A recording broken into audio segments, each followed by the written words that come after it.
why Baka? We are not. We are not. Don't because I was so worried about this guy. Elections. I'm going to say February election. I'm from there. You know what, man? But I ain't worried about Bagan Nelavi, man. Why? Ben affair nala ko ci wax de. On Tuesday night, xam nga man borom passion la. My wife was so concerned. Na your election journey. But this man, what president was going like that? Go, I'm not going to call. I just want to make sure you are still alive. I don't think you're still alive.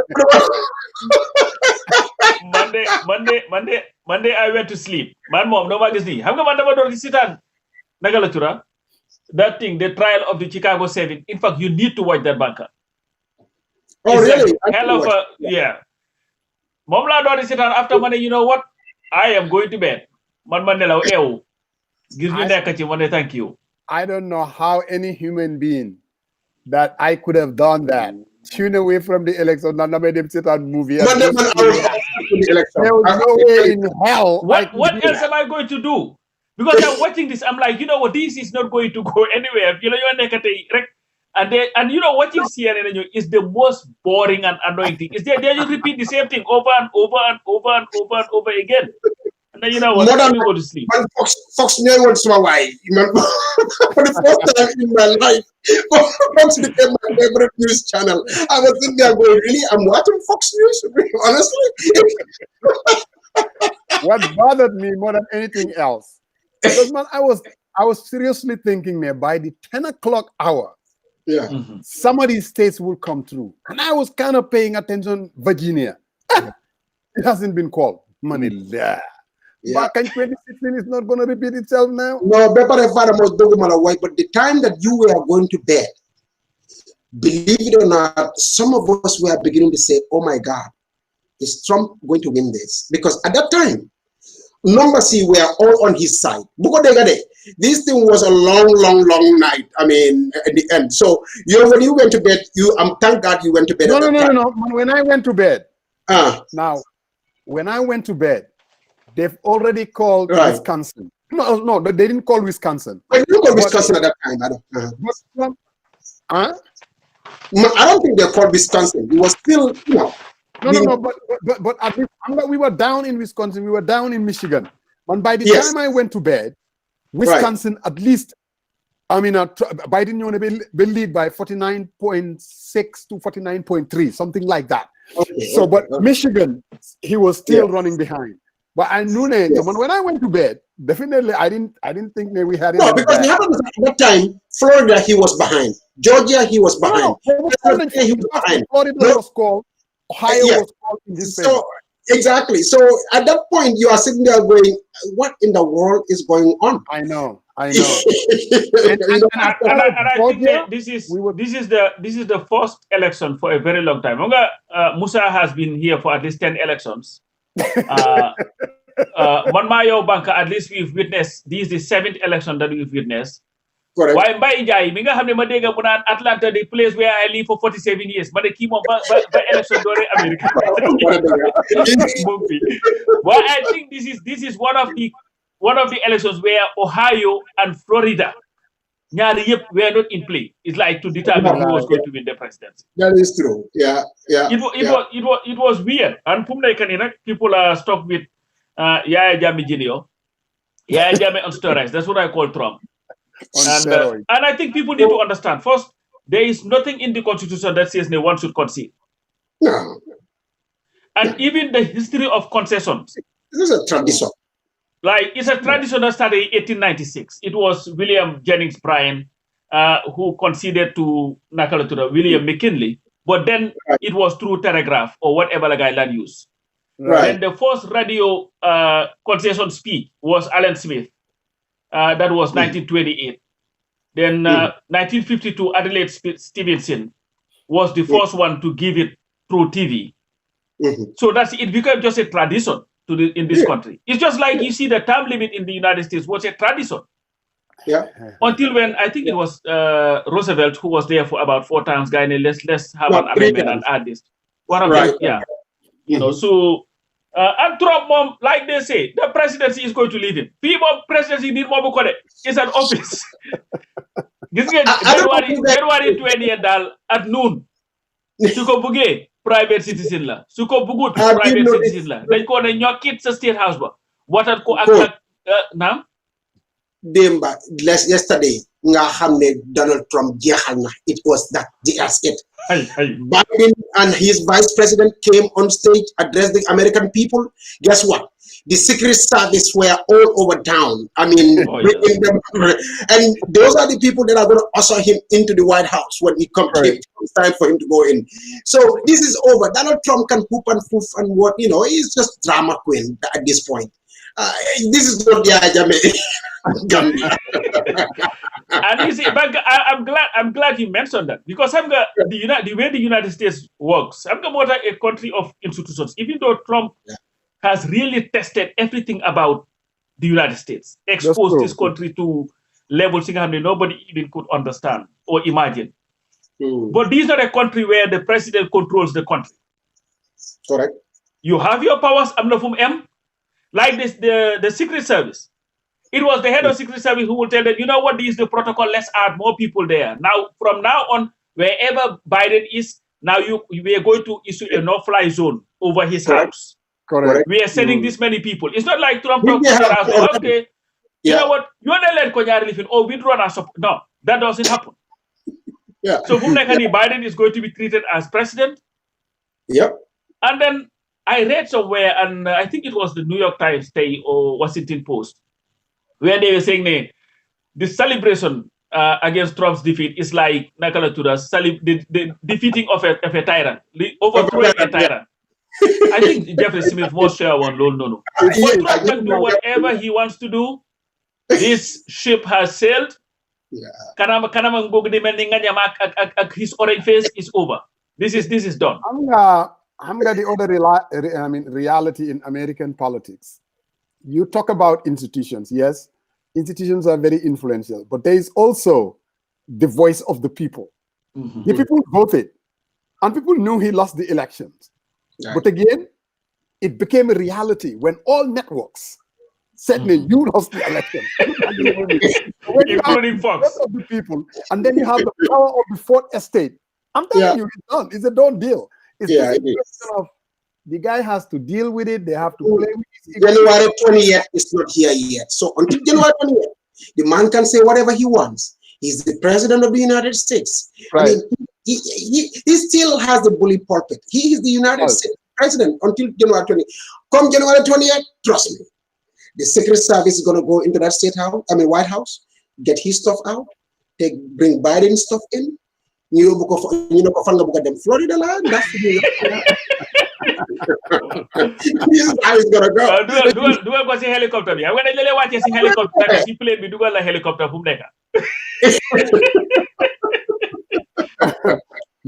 Maybe he should go and watch, because I think last week I watched this movie on Nixon. Wow.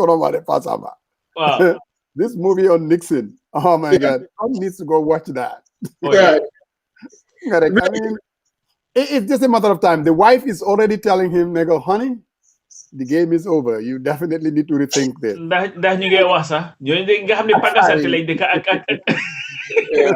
But mom, even his family, I mean, Jared Kushner, his brother-in-law, son-in-law, sorry. They are, what media reports, media reports are saying that he has already approached him about this, saying, hey, I think you need to go ahead and concede. Because, I mean, look, what are you going to do? What are you going to do? No, why he speak, Kerr? This guy won't get to say. I think that they gave him a prepared speech, talking about how he has expanded the Republican Party. We were winning these elections, and the illegal votes, when they came. The way he was talking about it was, it reminded me of Kiska Jamenyo on the 9th. And they in fact saying my mother died, and she had it. So it was like pretty much. I want to look at this idiot. But you know, I'm glad that his ass is gone. I'm sorry. But you know, for the first time, I will never hear that guy. Network, they walked away from the speech. They just switched over. Especially MSNBC. Yes. No, how many MSNBC, NBC News, and ABC, they all walked away as soon as he said that they corrupt. You know. Why Banka, what do you say about the state of Georgia? Yeah. You're talking about a state, Mohammed. Yeah. But Malin apology. 4 election cycle. By the time we got to 8 p.m., correct, when we call in Georgia for the Republicans. Yes. Imagine in 2008, we thought in Georgia we were going to be competitive. Yeah. By the time it hit the 9 o'clock hour, Georgia was out for the Republican Party. Georgia was over with. No, 7 o'clock, to announce, right? Georgia is one of those states where when they start announcing at 7 o'clock, they just put a correct mark on the Republican side. So, brother, even this time around, not normally how it flows in. All these small little rural areas in New York, and Georgia, we were down like, holy cow, 500, 500,000. I'm like, oh my God. I hope it's not going to be the same old, same old. I believe that when I talk to you, Manfeka, I was listening to these people on TV and the ballots, the mail-in ballots. Yeah. Every state where they start counting the mail-in ballots, Biden starts to take off. I was like, okay, how many mail-in ballots do we still have left in Georgia? A guy in how much 1.5 million or something like that. Biden, Biden about 500,000. Be like, Donald Trump, I'm the problem. I'm a more on Donald Trump. Even Georgia is now in play. Especially when most of the ballots were coming from Fulton, Clayton. Now, why have a Georgia, Musa? Because, man, to me, I'm like, when they were talking about Georgia and Texas, mom, I'll borrow from Nakafatu Kamara. They talk to me, guy, they daldaliyo. But the way that they were talking about it, I'm like, you know what? Here go the Democrats again. Like a following shadows. Then you them property this relying on these states, they will never come. Why I have to say here something. I have been on record going after Georgia for the longest. And I have to withdraw everything that I've ever said about Georgia. Withdraw Atlanta. In fact, I've elevated Atlanta now from a hamlet to a full city. Just. No, you guys really delivered. But you know what? Like Stacey Abrams. That lady is the real deal. Stacey Abrams should get what Stacey Abrams wants, to borrow from Fatu Jaumane. Whatever Stacey Abrams wants, other than the vice presidency and the presidency, she should get C is Nakalatura. No, C is wonderful. Samba, that also tells winning an election, it takes work. Oh yeah. This lady knew that for Georgia to be competitive, there are certain things that needs to be done. An organization was formed. They pumping resources into it, making sure the minority groups were recruited, registered, and ready to vote. She knew. She knew what needed to be done. But winning an election, they could feel they wish things feed it. I'm on all these ideas, and you can turn this thing or that, or worry about people's motivation or how they vote. You do the work. If you don't do that, it's not going to turn around. And Musa, Mane, Banka, did you send Matty Jaw the link? Let me send it to him right now. No, I didn't send it. How about the other thing that actually happened there with Stacey Abrams? Let me tell you guys one thing. The gubernatorial race, sorry. Believe it or not, this lady actually won that election. What essentially happened was it was stolen, and everybody knows it. But the problem was you could not pin it down on anywhere and anything because of that's why, if you remember, Kini, what's his name again? Nathan Deal rushed to swear in this guy, Kerr. That's what he did, Brian Kerr.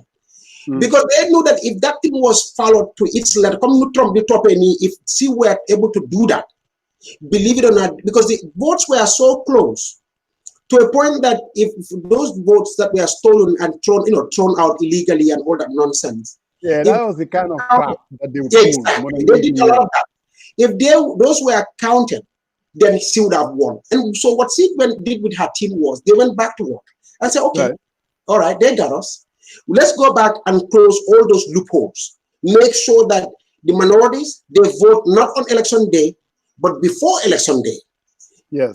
Make sure that we give them ourselves enough time to scrutinize these votes, and any one of them, and even the officials that are presiding over these things, they fought over every little detail of the election process. And when they got that right, they finally, because, and I'm sure we're going to get into this later, Africa's elections themselves are not lost on election day. They are lost before election day. That's elections in general, sir, bro. That's exactly the work. If you don't do the work at the front end, that is, make sure that all the grievances, the issues that you have, you fight over them and make sure they are addressed before election day. Trust me, when election day comes, those things will come back and bite you, and you'll be at a disadvantage. So you don't wait until after the fact, then you want to complain and say no, da da da da. You want to make sure. Let's say in Gambia's case, Barrow is using government vehicles to go and launch campaigns. Opposition should be open arms about these things. I'm saying no, you can't do this. If they are using government fuel vouchers to fuel their vehicles to go campaign, opposition should be open arms about this. Government money, if they are using it to pay people, I don't care what kind of scheme they use. Opposition parties should be open arms about this. I can go to a whole, the public officials, using them as campaign officials. Or I can mention a million things that are happening right now, even in the Gambia as we speak, that the opposition parties should together. And because this should not be about that party A or party B. All of them, because they have a vested interest in making sure that the process is protected and it's fair and free. They can come together, they can have these disagreements on other issues, but they can come up with key areas that they can agree to, among themselves, and then go and fight in the courts, in the public courts, court of public opinion, courts, in legal courts, everywhere that they can go, regional bodies, regional institutions, and make sure that these things are addressed before elections. I'm sorry, I'm sure, I know you digress. I'm sure we're going to get into the Niamina West and what happened in Kerr, Jarga, and these so-called government intervention and using of vehicles. Obviously, with Sait Matty Jaw, we will get into the bottom of it. But Banka, coming back to Georgia, for the first time, there is this digital. How many absentee ballots did you receive? The Democratic Party did not relent. I'm telling you, they kept sending it to you, sending you reminders. I'm talking about we got almost 10 absentee ballots, making sure that they wanted us to vote. If they didn't hear back from you, they know that they haven't heard back from you. They will send you another absentee ballot. In other words, guys, Stacey Abrams, they got their act together. They knew that we had to get our people out. Sungai, we need to make sure that they vote. If they vote, we win. That was their strategy. And they did not relent. Man, for the first time, I could see aggressiveness and their strategy. It was clear as day. Georgia is going to be in play. And Banka for that. But Trump, come here, the same, just like Yahya Jammeh, Trump set the stage for his own downfall. You see, this mail-in ballot, his refusal to endorse this mail-in ballot, correct, what killed him. Because at the end of the day, the mail-in ballots was it made all the difference, 100%. This guy, all he did was call the mail-in ballot every name in the books, discourage his people from sending in mail-in ballots. He called it fraud. Every name in the books. And then the Democrats were saying to their guys, hey, just mail it in. Just mail it in. Don't worry about it. They will be counted. They will be counted. And now when they started counting those mail-in ballots, the guy is like, holy shit. And what was interesting too was even in areas that were referred as Trump, the red state, when the mail-in ballots come in, Biden was getting a whole bunch of them. So that wasn't there. But Banka, to celebrate the obviously Georgia victory for the first time, the Gambian community, we're not going to be left behind. Nope. We voted like there is no yesterday. You know how we do here in Atlanta, Georgia. We are going to celebrate. You remember when Barrow won? We had a hell of a party. This was your victory party. You were coming out of prison. It coincided with all of that. There is a reason why they say Atlanta feel a raibitini. Correct. Especially this time. Yes. And for that, Banka, come la 20, November 21st, the Atlanta community is throwing a hell of a victory party. And you know where? It's going to be at Savannah. When you see Banka, Savannah, the place to be. For ambiance, What? And where is this Savannah Event Center? Where is it located? Right there, my brother. At Old National Highway. Now, Banka, we all, we are responsible people. We understand Corona is still a threat. We get that. Yeah, absolutely. But you and I know for the past 4 or 5 months, we've been having events at that center, and we were doing it responsibly, safely. So the Gambian community, we are ready to come out. We are ready to celebrate this victory, and it's going to be the 21st. We were called by community members, especially the what do we call them? The opinion leaders, and they said, you know what? We need to celebrate this. We went out and vote as a family. We want to come and celebrate. It's going to be the 21st November. Guys, put it in your calendar and make sure there is no fee. Well, we will accept donations to take care of the DJ and utility bill. Whatever you want to give, 5, 10, 15, 20, 40. $100. We will take it. But at the end of the day, this is going to be a party for the community. And also so that we can also remind people that come January 5th, there are 2 Senate races, runoffs. Ossoff in what's his name? One-off. Just like we came out in the presidential, we have to come out because these Senate races, Banka, they are critical. If we want Biden to be able to have his agenda and his policies to be addressed, the control of the Senate is environment. Yes, if they win those is to win this runoff. Yeah, that's January 5th. That has to happen. I mean, you know what, Musa? Talking about the Senate, so it looks like if you guys win if Georgians come out again, right, and vote for is it Wolof or Olof? Olof, is it? One or the other one, Oslof. Well, and the other guy, there are two races. Also, yes. If they vote Democrats, if they secure that, then it will be 50-50. Correct. Yes. Which means that the vice president vote would take them over because the vice president will cast the tying vote in the Senate. So within then, Rosier Mitch Mitch McConnell, will no more be the majority leader. It will have to be Chuck Schumer.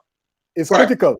Yeah, so it's critical, definitely. Yeah. Even though Biden is known for making deals with the senators, they respect him. No, but you can't rely on that. It's important to have because the vice president will cast the tying vote in the Senate. So within then, Rosier Mitch do you have the video on? Will not be the majority leader. The majority leader. Sir, it's critical. Yeah, so it's critical. Your listening device is on. Do you have a device on the program? I think it's off now. Now we cannot hear him now. Oh yeah, it's my yeah. Yeah. Sir. Yes.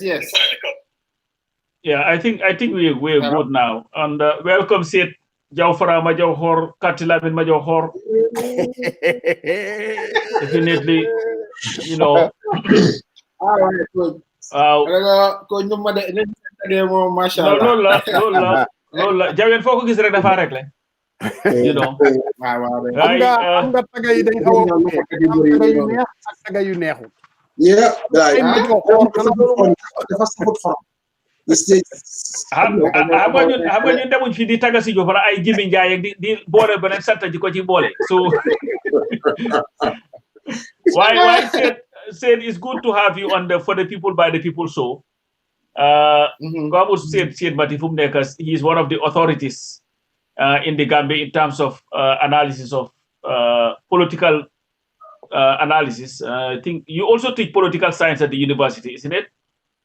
Yes. You see, yeah. Jawla Santa. Well said. We'll have to pivot now from Kerr Trump to Kerr Barrow. And by the way, congratulations! I've seen you guys are very happy. Yes. We've gotten rid of our Yaya Jammeh, so we are happy because the only reason why he's not worse than any other dictator, boy, because there are some restraints here that you don't have control over anything. In fact, there is a saying Musa and Banka Sydney when they had like a briefings, his first briefing. They said in the middle of it, he was, who wants milkshake? Sibopam. There's some good ones here. And you see the military option, they say they don't even discuss it with him. Yes. It's like it doesn't even exist. They try to discuss any other thing because he's not. But anyway, said Demba, we had elections in the Gambia, the by-elections, the much awaited by-elections. And we believe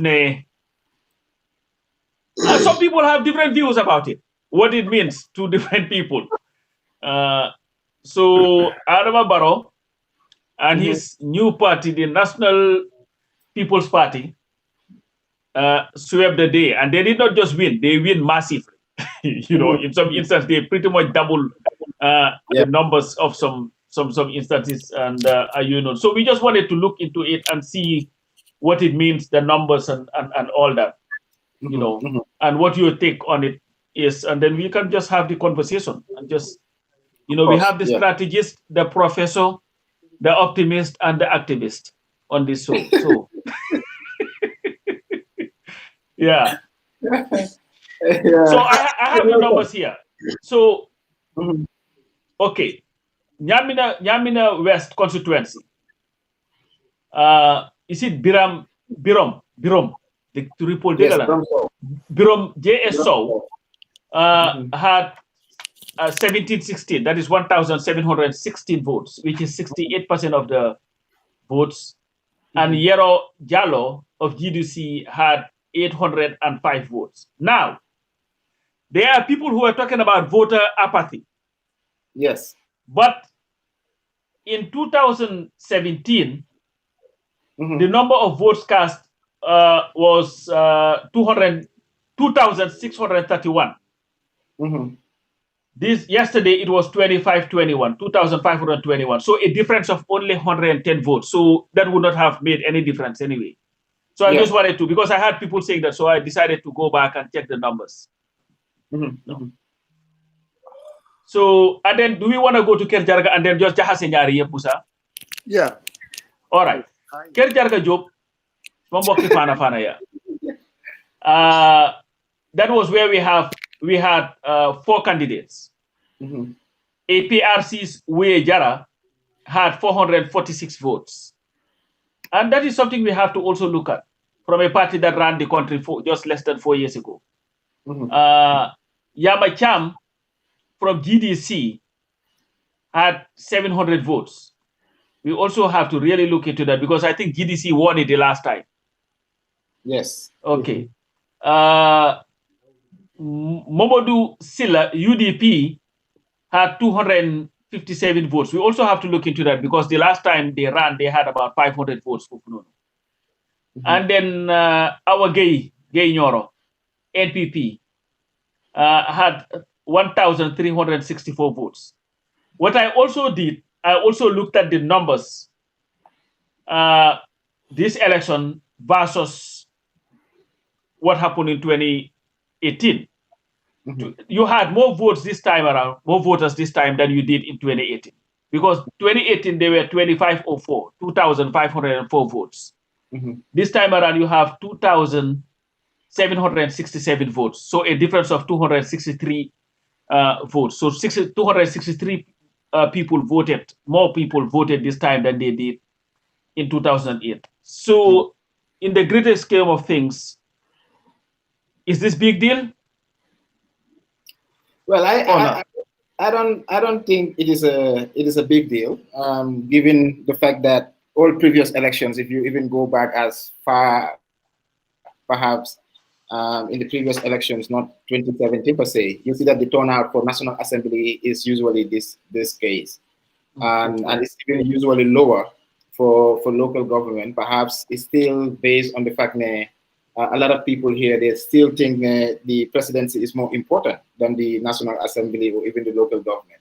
So in terms of turnout, usually that is what it is. And usually people usually vote more during presidential election than they do during this, these other elections. And also one of the other factors I see, especially for Niamina, is the fact that you have 34 villages, and then you have 9 polling stations. So it means people must leave their village and move to some other place. And if both candidates are not yours, or you don't want them, you might not want to go and vote. So for me, I think the turnout was pretty much okay, and I think based on subsequent elections, we might have more people coming out to vote. For me, I'm always convinced that Gambians will turn out to vote, definitely. But then what does it say about, because there are a lot of people, especially the Barrow people, they are very, very happy because the boy on time Barrow, yes. NPP. This was their firstborn. Even though now Barrow has close to 10 people in the National Assembly who support him, in fact, more than that, because NRP is now subsumed by Nakalatura, the NPP, and we also have the UDP folks, I think about 8 of them. I think there are about 2 GDCs who are also believed to be around Barrow. So this is the first time that anybody would ever been sponsored by the NPP won elections. So to Barrow's people, this is like a litmus test for them. And we believe that if they had lost these elections, a lot of people would have taken it as, hey, Barrow is finished. He could not even win those elections. So if he wins it, definitely we should really give him credit for winning it. Because if he didn't, it would have been something else. So is it then fair to say that it is a big deal, irrespective of how many people came out to participate for President Barrow, and what does it say about his chances in 2021? I mean, of course, it is a big deal. It is a big deal for the NPP, but equally, it is I would say a big worry for GDC. And if you look at both Kerr, Jarga, and Niamina, it used to be, well, we can say it used to be GDC's strong base, because now it has shifted to NPP. And like you said, NPP won it first time, and I think they wanted to prove that they are ready for what may come 2021. And even if you look at if you follow the campaign and all those things, you see that more of Barrow's T-shirt was printed compared to even the candidate itself. Or sometimes you have a poster of Barrow and the candidate itself. So the campaign was basically for President Barrow and MPP himself. And so, sometimes like this is where we talk about incumbency, where the incumbent have like, social perhaps and economic capital. And if the politics is currently around that, you see that there's a high likelihood that the presidency or the incumbent will definitely win. But this is a big win for NPP. And I think even the celebrations and what they're doing. But I am not sure to what extent we can use this to say that, they have a big chance in 2021. And for me, I think even the numbers are still small, and it is one constituency.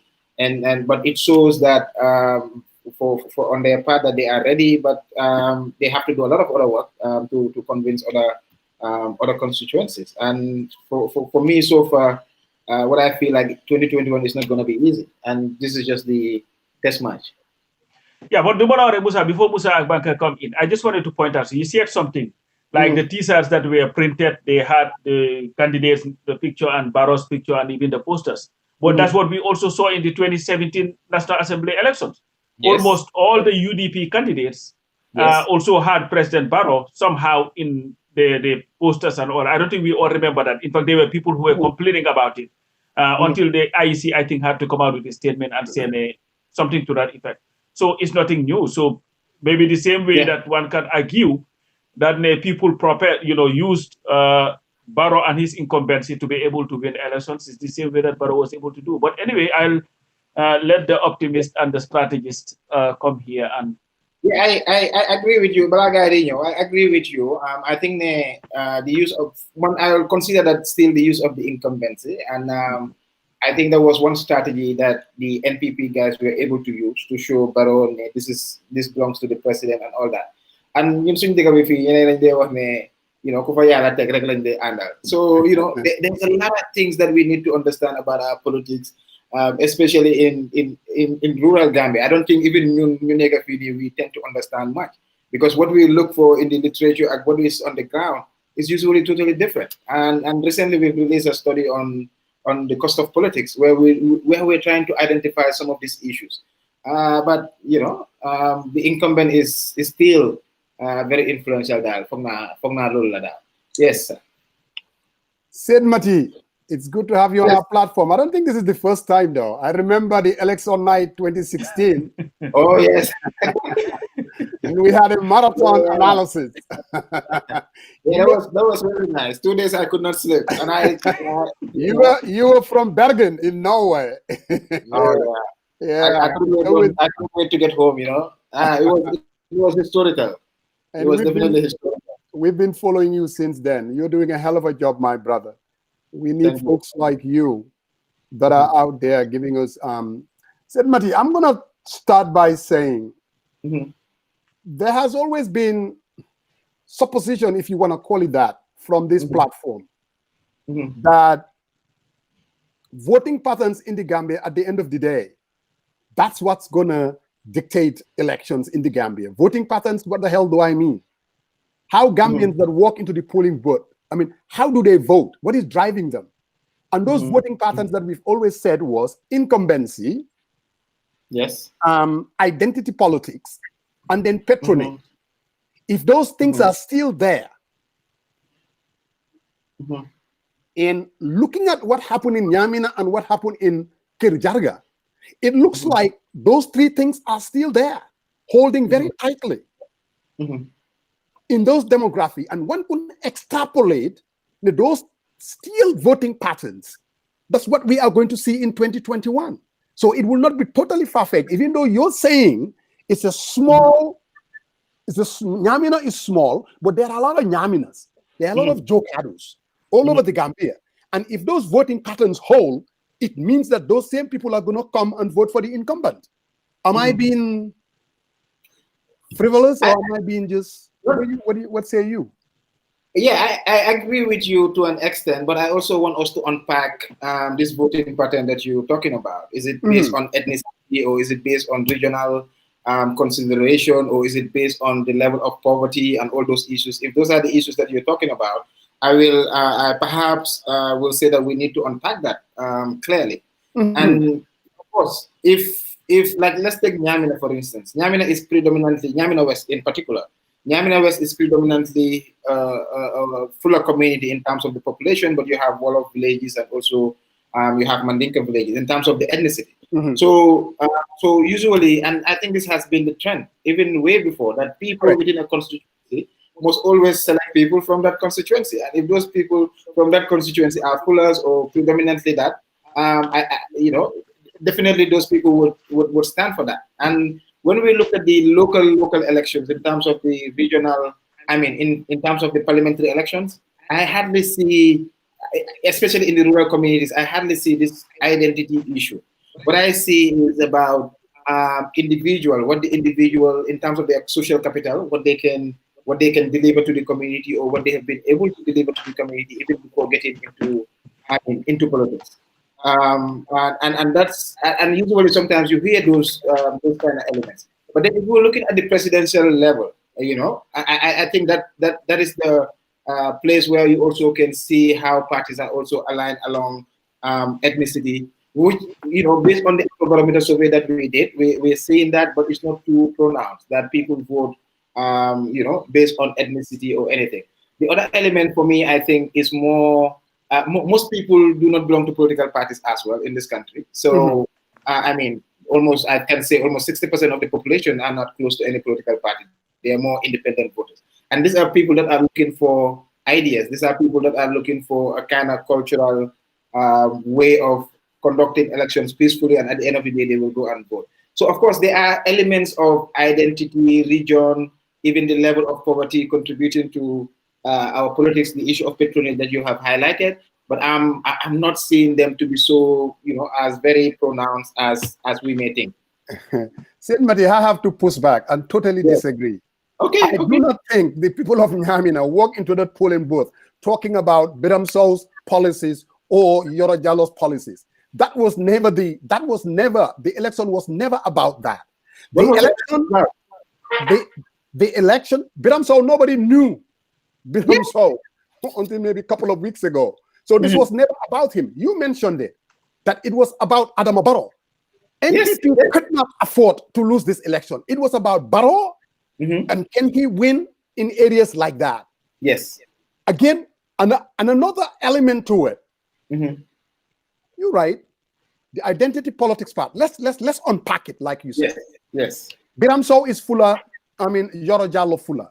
People understood that, and this is where also choosing a candidate is very important.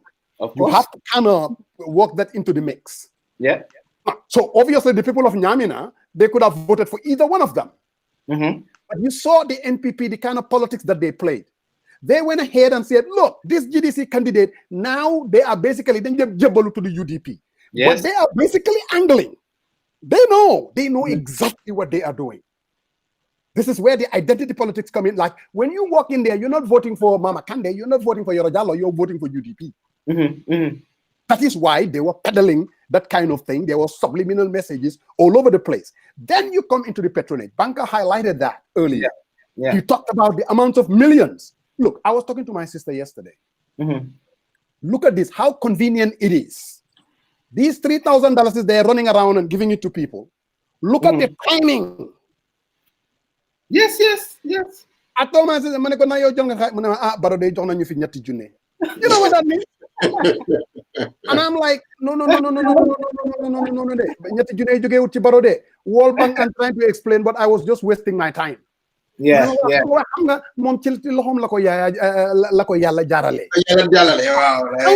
people are going to think like that? They walk into these villages that you did not have. The key is the government of the day. All these beautiful cars rampaging all over the constituency. To me, that's what determined what happened in Niamina. To me, that's what determined what happened in Kerr. And I have no doubt in my mind. And then the incumbency, there are because there's also the governor, there's also the chiefs, and there's also the alcalo. You can go up to the Supreme Court. I don't think that it's going to change come 2021. They are going to use the same formula. And if they use it in any areas like Niamina, any demographic places like Niamina, you can think about your ideas all you want, my brother. Gambians don't vote for that. I do not believe that. But anyway, you are the expert, I'm not. Tell me something different, my brother. I think line on me is frozen. I think hello? There you are. Okay. You can hear me?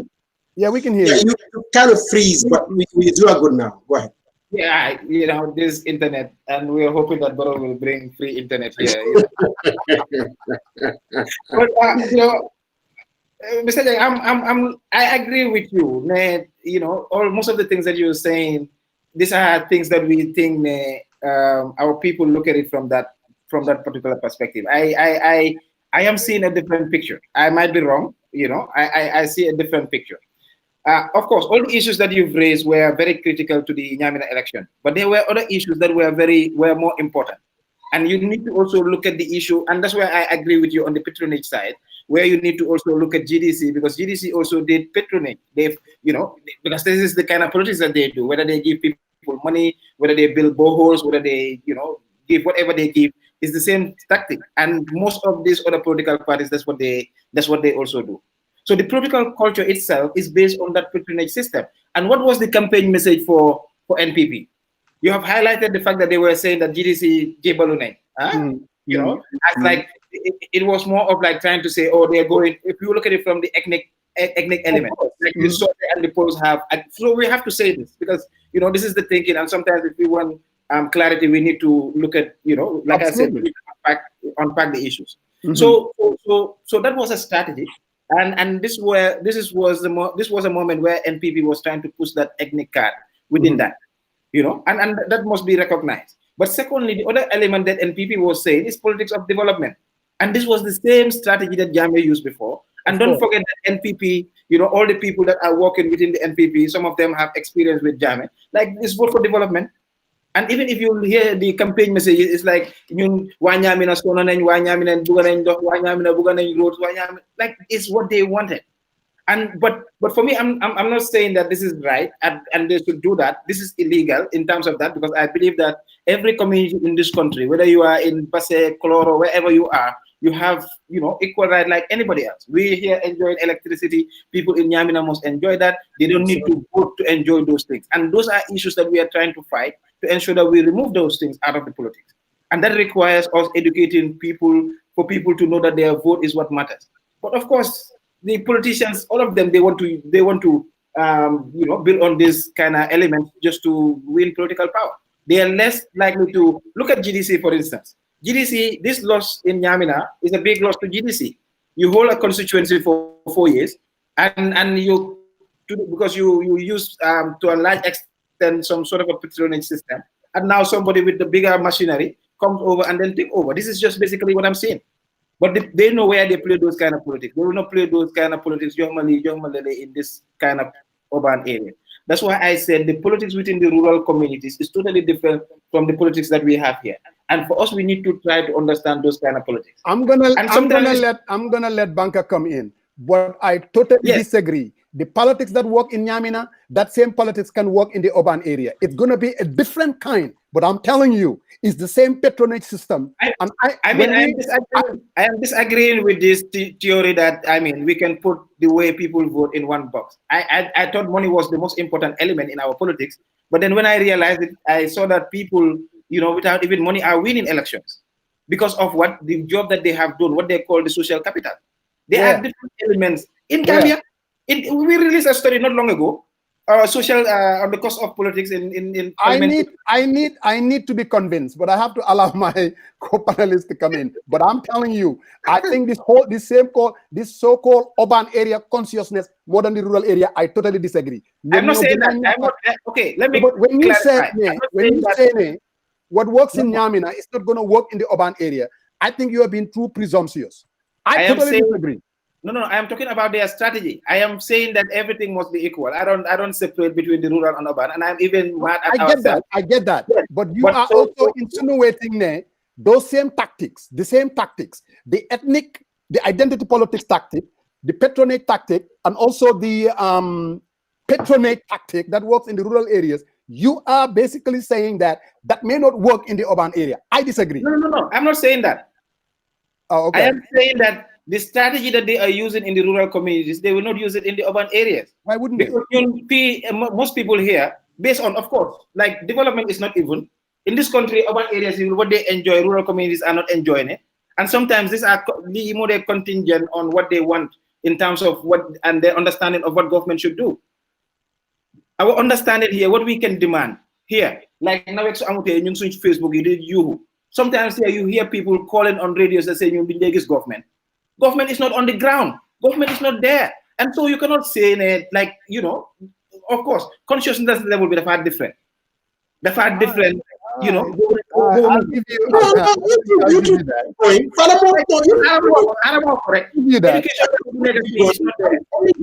small voice. Man can a small voice is what I can mobilize a lot of people when they say citizens is the same voice. Every citizen's voice of So these are issues you have to create problem within this country. And instead of politics, we try to identify and rectify those issues. Politics we munko gina and no what I try for change. But then, of course, there is patronage, there is people thinking about ethnicity. Elect dinañ génnee benn study on social relations fii based on the Afrobarometer survey. Man gëmuma ne Gambians are divided on ethnic line. It is only politicians who try to use. I agree too. I totally agree with that. You could try to use. And every time people radio lu nekk loolu la nit yi day jéem a wax. Few people nañ jéem a am that mentality. But also people feel like democracy is not working for them. So they also need to look at, of course, if democracy is about for the people, by the people, as Abraham Lincoln or government of the people. And if some people are not seeing what democracy is delivering, they will tend to look for something else. And if democracy, voting for the right people will not give you development, so you have to they think about voting for someone else to give them development. But what is right, Monica, and development could not be used as, voter seeking mechanism. Development, whatever it is, must be given to the people because people will nyoko sohla. Tell more right. But still, people are going to run on it. And if I am the government in power, I'm going to tell you I'm the one. We can't allow those things to continue. We need to counter the narratives.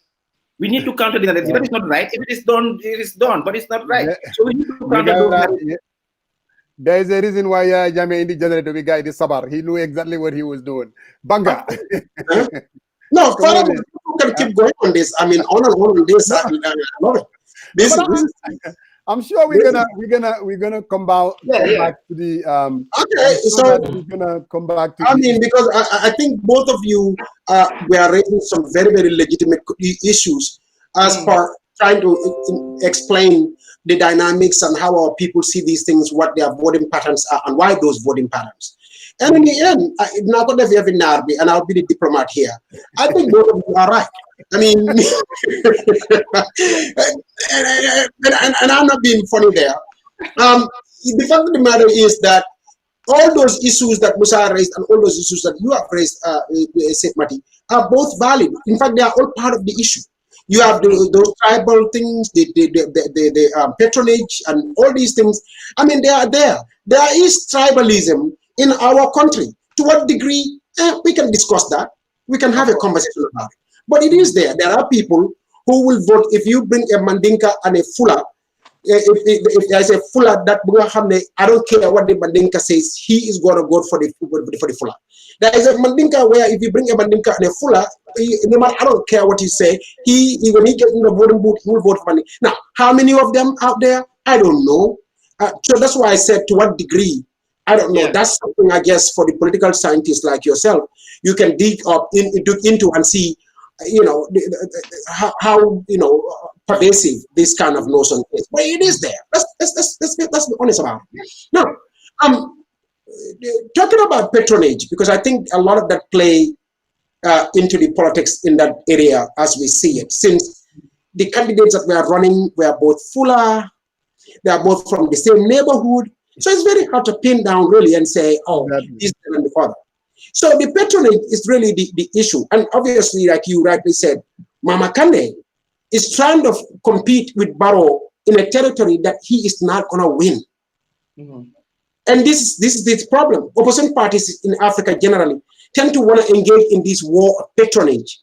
And they don't understand that is not their battle. You cannot win that. You will lose. Because the government in power has all the resources. If you talk about patronage, that $3,000 that came right before the elections did not come from Barrow's pocket, but trust me, it benefited greatly. And so those are the things, and you cannot compete against that. Now, with what you've seen over there, and some of us who have been kind of saying this for a while, and saying that the rise of Barrow is going to put a death knell on Mama Kande's GDC, especially with his coalition with now Ahmad Bah. So is it safe to say, and you help us with this since you were on the ground and you've seen what happened there, is it safe to say what Mama Kande did to NRP, to Ahmad Bah, because he literally was the one who shot Ahmad Bah down, it's exactly what Barrow is doing to Mama Kande, that GDC, I mean, I know UDP is looking forward to, even trying to get a coalition with GDC. Do you see that much value in the GDC as it used to? And if it does have any value of great stuff, how much of it is you think can really help UDP in a scenario like that, coalition scenario that is against Barrow? Yes, Yes, did I start your point on ethnicity based on some of the studies that I have read, and also even recent research in Nekadidef. Of course, in 1987, John Weissman said that there was no ethnic politics was not salient in this country. Given the certain people follow leaders of political parties based on their ethnicity. That was not in 1987. That was the writing. And when people also, and I disagree with a lot of people when they say that okay, Jammeh was also using the ethnic tribe. Jammeh came from the Jola, which is the fourth largest group, but has won elections all over the country, and that's the same strategy that Jammeh used is what Barrow is trying to use, and we need to pay attention to that and not be more of ethnic elements. It's me just say, it is for me just to put that. And also, I think I remember, during the 2016 election, I did mention that Mama Kande was going to upset the 2016 election due to the fact that they approach politics differently from what the coalition group at that time, and also, what Jammeh, stood for. So people that did not trust Jammeh, neither the coalition, they decided to go with Kande. And so Kande was useful at that period for that. Then after 2017, the level was the political landscape was level to a large extent, and Kande stood and then won in those areas, including Niamina. I mean, his party stood and won in those kind of areas. But then for me, in 2016, it was NRP, and NRP now is back in. NRP is I cannot still trust that NPP won all those people. For me, I still feel like Niamina is still NRP stronghold, and then they just giving that support to NPP to boost their morals. But if you look at it in terms of the significance, NPP has the state resources now. I think we need to fight against those things. But I also think that they are also building in terms of these different parties that they are having under them. And so it's still early for me to say what will happen in 2021, but I still think that NPP is showing that they are strong. Even today I was on the radio and people are just saying that this is a beginning, NPP will win in 2021. So it's going to be, it's a lot. But I think, in terms of our discussions, we don't need to simplify Gambian politics. It's more complex and complicated than we think. Sometimes here we may think it is the ethnicity, but I see ethnicity very minimal. But what I see is also the patronage, and that's where we need to counter. Mm-hmm. Well, I'm going to offer a political theory. Okay. It's my own. And you can take this to the bank. So you're a political scientist, so let's talk politics. This is going to be an interesting conversation today.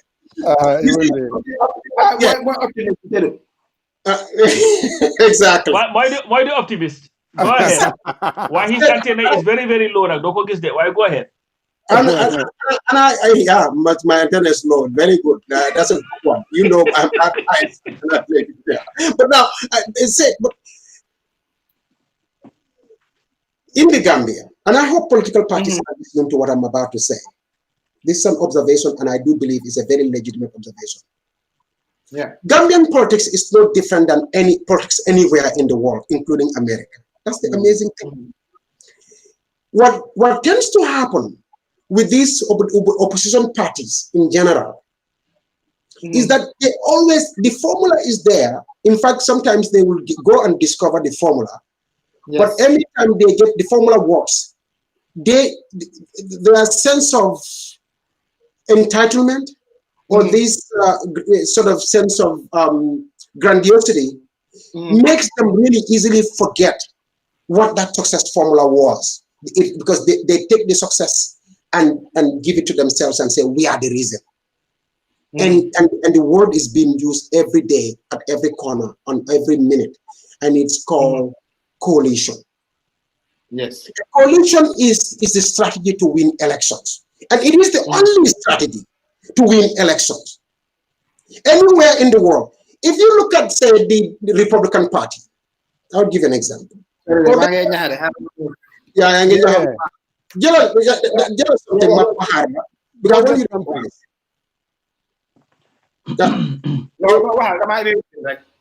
Yeah, just something like. You need a fan or something. Yeah, you might go more different because I want him to hear this. I really do. The strategist, the new strategist. Go ahead. So now, they said the Democratic Party is a coalition. The Republican Party is a coalition. And, you always hear the Democrats from the South, their issues are totally different from the Democrats from the North. Their political leaning itself. You have some that are leaning conservative, you have some that are leaning moderate, and you have some that are leaning very liberal. And you have those fights within these parties all the time. I mean, within them, you look at it, you can see those strands all over the place.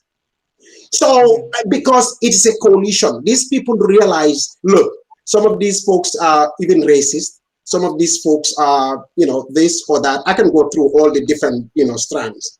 But they still are within the same political party.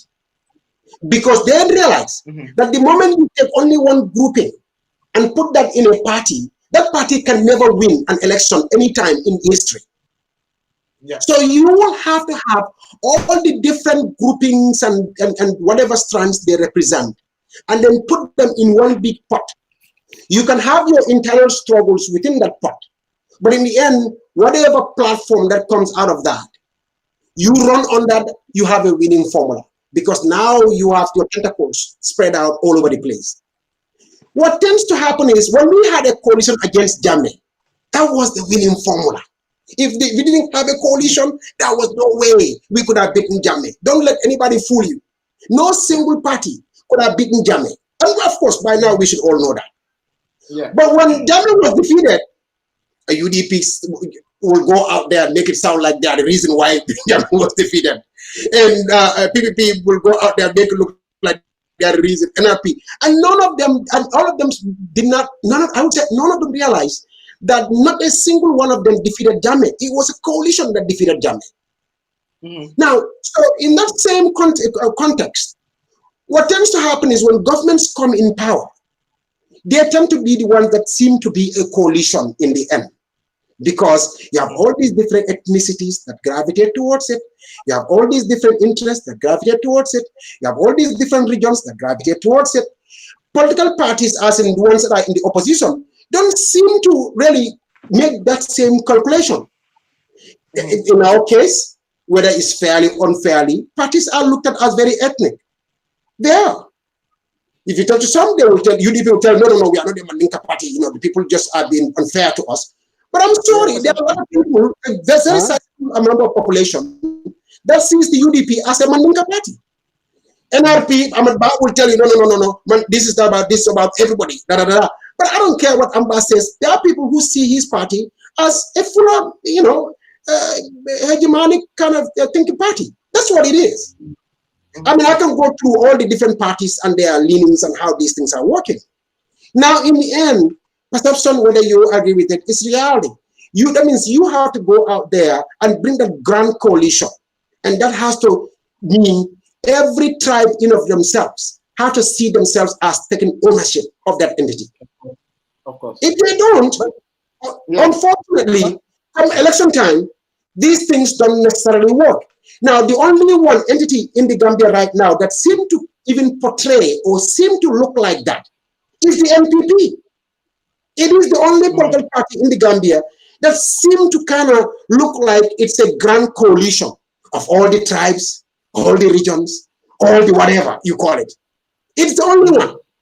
Now, since that's the case, I can tell you this. NPP, if the elections are held today, NPP is going to win. Barrow is going to win. Now, again, other parties, people have their opinions, and I get that. But I am telling you, if Barrow and his NPP stands against UDP today, they are going to beat UDP like no man's business. In a scheme that's going to look even mirror what just happened over there in Niamina West. I'm serious. So this isn't about, this is an aberration, it's just Niamina West, the demographic is different, it's this and an order. No. It's a whole different dynamic that is at play, and these parties are looked at two different ways. But us party, what do you call it? What group do you put? Where do you put it? Nowhere. It looks like a very, very you know, all these groups have come in and taken ownership of it, and they're all running with it. Unless other parties begin to look and behave like it, they will lose election after election against the NPP in that country.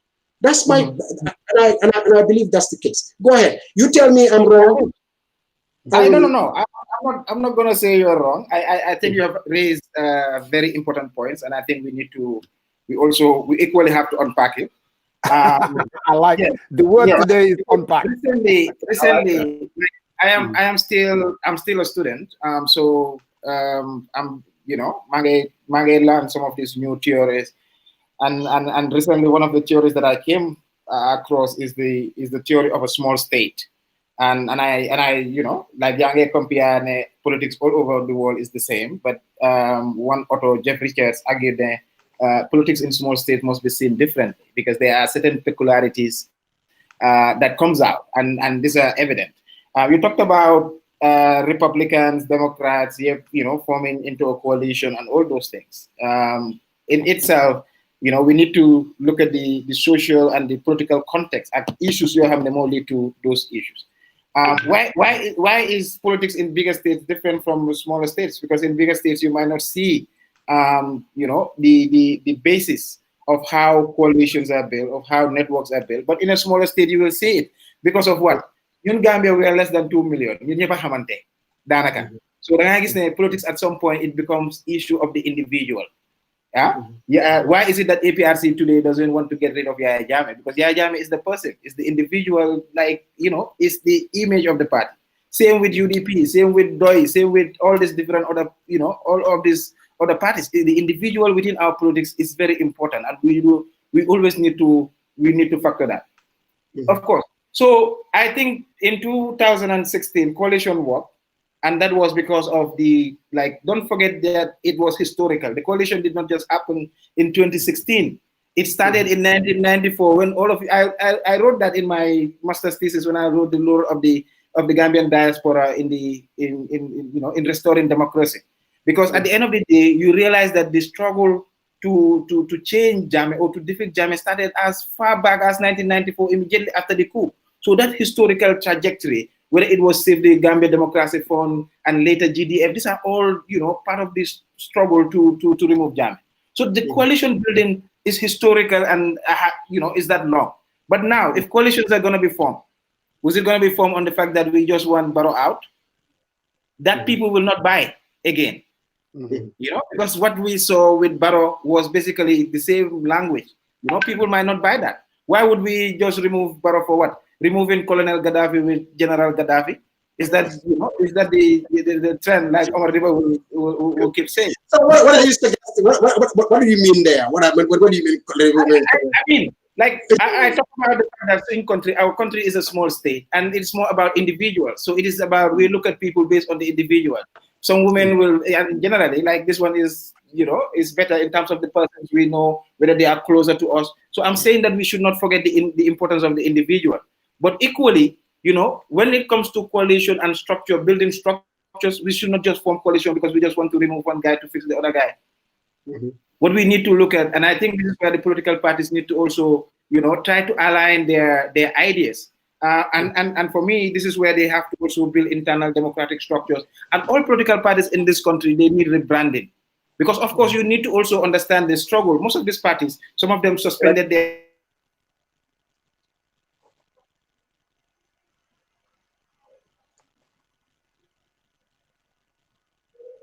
still the same as like they are removing Jammeh. So those strategies also need to change. They need to be more people-centered.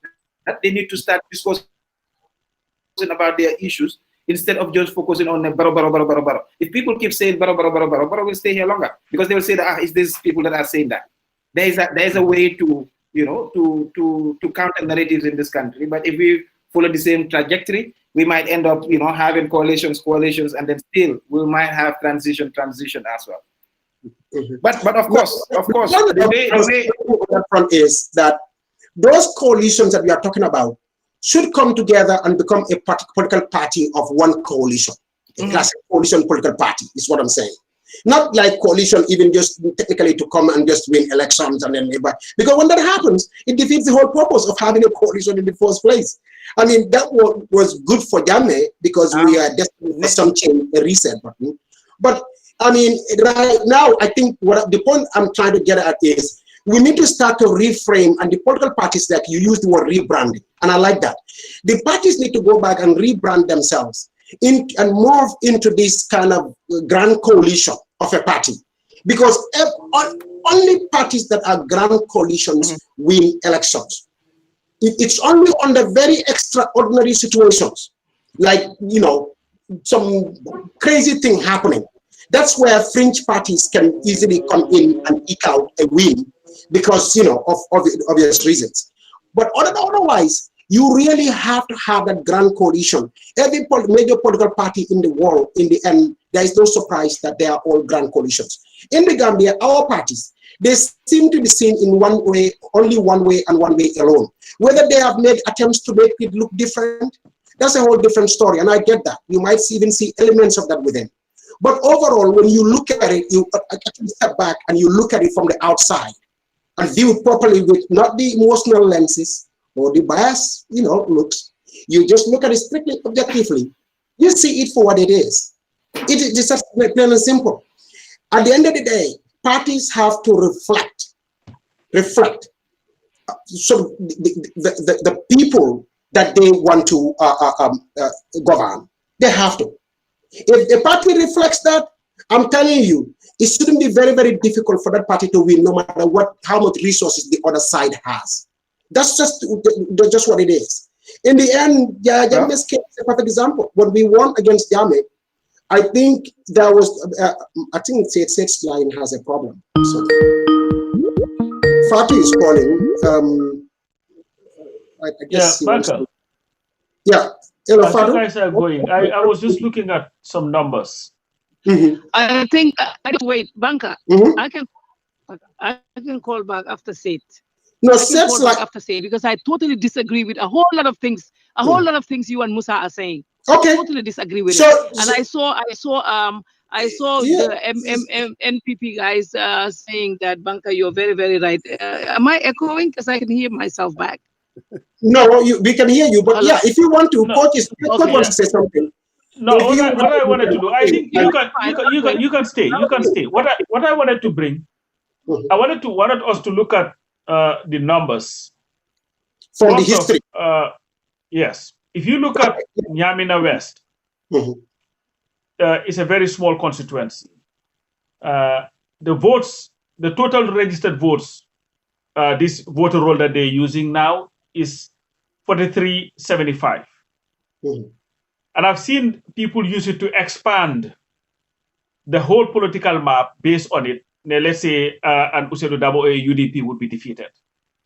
Now let's look at, let's say, the 2011 elections. Yes, I have that data here on my end too. Correct. Go ahead. Okay.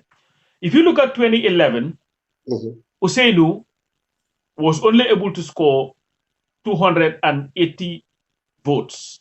And that was because Ahmad was on the ticket too. All right? But then 2006, when he was with Ahmad, he was able to score 836 votes. The most votes that he had ever scored in Niamina West was 971 votes, and that was in 1996. But then there was something that was very, very important. If you look at 2011, where is it? I have it here open. Sorry. 2011. I think this is 2011. Okay, 2011 Niamina West. All right. These were the results. 2011. Jammeh was able to score 1,967 votes. That's what he had. Put that number down. All right. Now let's come to 2016 and see what happened. Mama Kandeh was able to flip Niamina West to the extent that if you add Jammeh and Barrow's votes, they were only one vote more than what Mama Kandeh scored. Mama Kandeh was able to score 526 votes, Niamina West. Barrow was 752. Jammeh was 775. So Jammeh and Barrow together were able to score 1,527 votes, when Mama Kande was able to score 1,526 votes. Now you come to these by-elections again, and you have a different take. So what I'm going to see is, I'm not going to discount the NPP. They are on very strong footings. But there is something else that's also in play here. It was one constituency, and I've seen D.A. Jaw wrote a very critical, very interesting analysis of the whole elections. It was one constituency,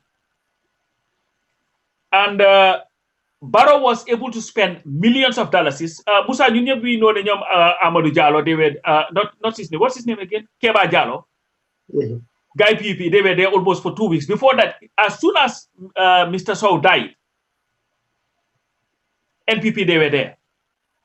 And we also know that they were also going to government officials, sending pickups and all that to Niamina. So all their focus and their concentration was on Niamina and Kerr Jarga. Now, will you be able to expand those resources across all the 53 constituencies and be able to have the same impact as you did when it just came to one constituency? That's something that we have to look at. But we cannot also discount too, boy. We all remember when they had the by-elections in Salum. You remember that, Musa? Yeah. And Ahmad Ba won it. If you ask Ahmad, the by-election, Ahmad Ba lost. No. Mangewa, there was one that they won before Jammeh. Yeah. NRP. It wasn't Ahmad Ba. It was lower Salom. The NRP candidate. Well, Ahmad Ba's candidate. That's what I meant. NRP's candidate. If you ask Ahmad Ba, he would tell you that was the recipe for victory for coalition, because he was able to. He said it so many times. That is true. Because in fact, it gave people hope to realize that we can defeat Jammeh. Because what people did was they flipped it around. Now, even whereas Jammeh had only one constituency to concentrate on with all his resources, he was still able to be defeated. So at the end of the day, I think this is something that we have to discuss. UDP cannot be excluded from this. Pasamba. This is what I'm going to say. Before Fatou, this is what I'm going to say. If you guys are going to look at Niamina and get yourself bogged down into academics like Sait is doing, or bury yourself into data, you're going to miss the whole thing. This is not about data analysis or academic. You see, if NPP were to lose, let's flip the numbers. The narrative would have been different. We would have said, this guy is in trouble. We said that last week. So for you guys, I said that when I was beginning. You guys say, now, I understand. Look, come 2021, UDP is still in the game. But let me tell you this, though. Unless and until a total overhaul and recalibrate and not to bog themselves down into what I feel like is a feel-good politics, they are going to lose. That is what Banka is basically insinuating. That's exactly what I'm saying. That's exactly what I'm saying. I mean, you want NPP to win or to lose. What we are saying is this. These people are going to use resources. You think they use it in Niamina alone? My brother, think again. They are going to use it. Musa, you're making it too easy. The problem is you guys are making it too easy. It's not going to be that easy. Like what Coach said now. I mean, there's no way they are going to be able to use resources for all over the country. Vovo is a small place. Vovo is small. There is no way. Man, I've said this. I've always been saying this. The UDP, they'll have to look within their party again and try to rebrand. Like what Sait Matty has just said. Why to say that? Because they went to Niamina and what's the other place, Jokadu, and then they gave out money, and it's going to be easy for them to do the same for 2021. Nobody said that. Fatu, you are. No, but Fatu too. Nobody said that. As much as Banka, as much as it's going to be very difficult to spread the resources around. We cannot also discount it, because Jammeh was also able to use state resources to propel himself to election victory. So this is the difference. Money too. You said this is Musa Banka. This is the difference, though. This is the difference. What I'm trying to say, there's nothing like, man, yesterday you, Musa, and I had this conversation. There is nothing now like the power of incumbency. Well, it's there, but it's not like what it used to be. Now people are more aware. The thing is, you look at the government, it's not what they're going to give you during election time. What is this government going to be able to do for you? I mean, people are right there in Gambia. It's 5 years. What did they do? And you think they can come towards elections 2021 and start giving everyone $3,000 and a bag of rice and people will forget everything and put them back in government? I do not believe that. Fatu, did you watch the Barros interview? Jokadu. But you see that you cannot use that to say because of this happened, they went there, they used resources, people were there for 2 weeks, they're going to be able to do that again. There is no way this is going to work for them in 2021. It's not going to work. The only thing that will work for, well, I understand he's incumbent, he will have some Hello, Fadu? that his government. Can I ask you a question? The way it was easy in Niamina, that easy. That is never going to happen. It's not the same Gambia again. It's not like when Jarga was there. It's different. Fatu, look, I understand what you're saying, but let me ask you a question. Let's look at Kerr Jarga. Even though Kerr Jarga, it's not necessarily what I would say where Gambia is, but there are a lot of Kerr Jargas out there. By looking at the results from Kerr Jarga, all right, what does that tell you? What does it really tell you? Why do you think UDP did not perform very well? Why do you think UDP came out last? What is there? What does it tell you? Unless and until the United Democratic Party look at Kerr Jarga and said, okay, this is why we did not do well. Either the ethnic component, these are not our kind of voters, or we did not really come all out, put a lot of resources and find the right candidate. Give an election, do you have half and half? Bokana or Bokuma. It's not about that. You will we just had elections in America. Joe Biden is the president, but there are some states that he did not win. So that does not mean I do. But what I'm saying is, you cannot. Joe Biden couldn't afford to lose Pennsylvania or Michigan or you know how are all of these political parties. I'm got you guys. What I'm saying is, man, the fact let me make a point. Losing elections. Let me make a point. The fact that you guys are even discussing how this place doesn't represent this or doesn't represent that, I think that even misses the point. Here's the point, the lesson that we all need to learn from this election, for forward it is. And that is this. It's not about the fact that, oh, this area was not a strong area for this person or that person. That's not the issue. You know what the issue is? The issue simply is that you have a new political entity, the incumbent political party, that just came right now and boom, got in the game and won resoundingly a seat from an incumbent. That's what we need to pay attention to. You go to Kerr Jarga, the same thing. That's what has happened over there. So for us, if we are going to really look at this much closely, we need to look at the fact that, okay, Barrow and his NPP, they are new on the scene, and boom, they came and had such an electoral success. Is it an aberration? Maybe. Maybe it is. But what I am saying is, the numbers don't lie. For these people to come and literally double the numbers for Mama Kandi's candidate and go to the other side and literally all the other candidates combined amounts to their candidate's number. I mean, that should tell you that NPP has arrived and they are in the game and they are big in the game. You add that dynamic right there, those numbers, to the incumbency, the power of incumbency, to the resources that's available to them, to all the parks, to all the connections, to all the links, to all the bureaus around the country, to the governors, the alcalos, the chiefs. You add all these things into the mix, you begin to see a behemoth that we are up against if you are in opposition.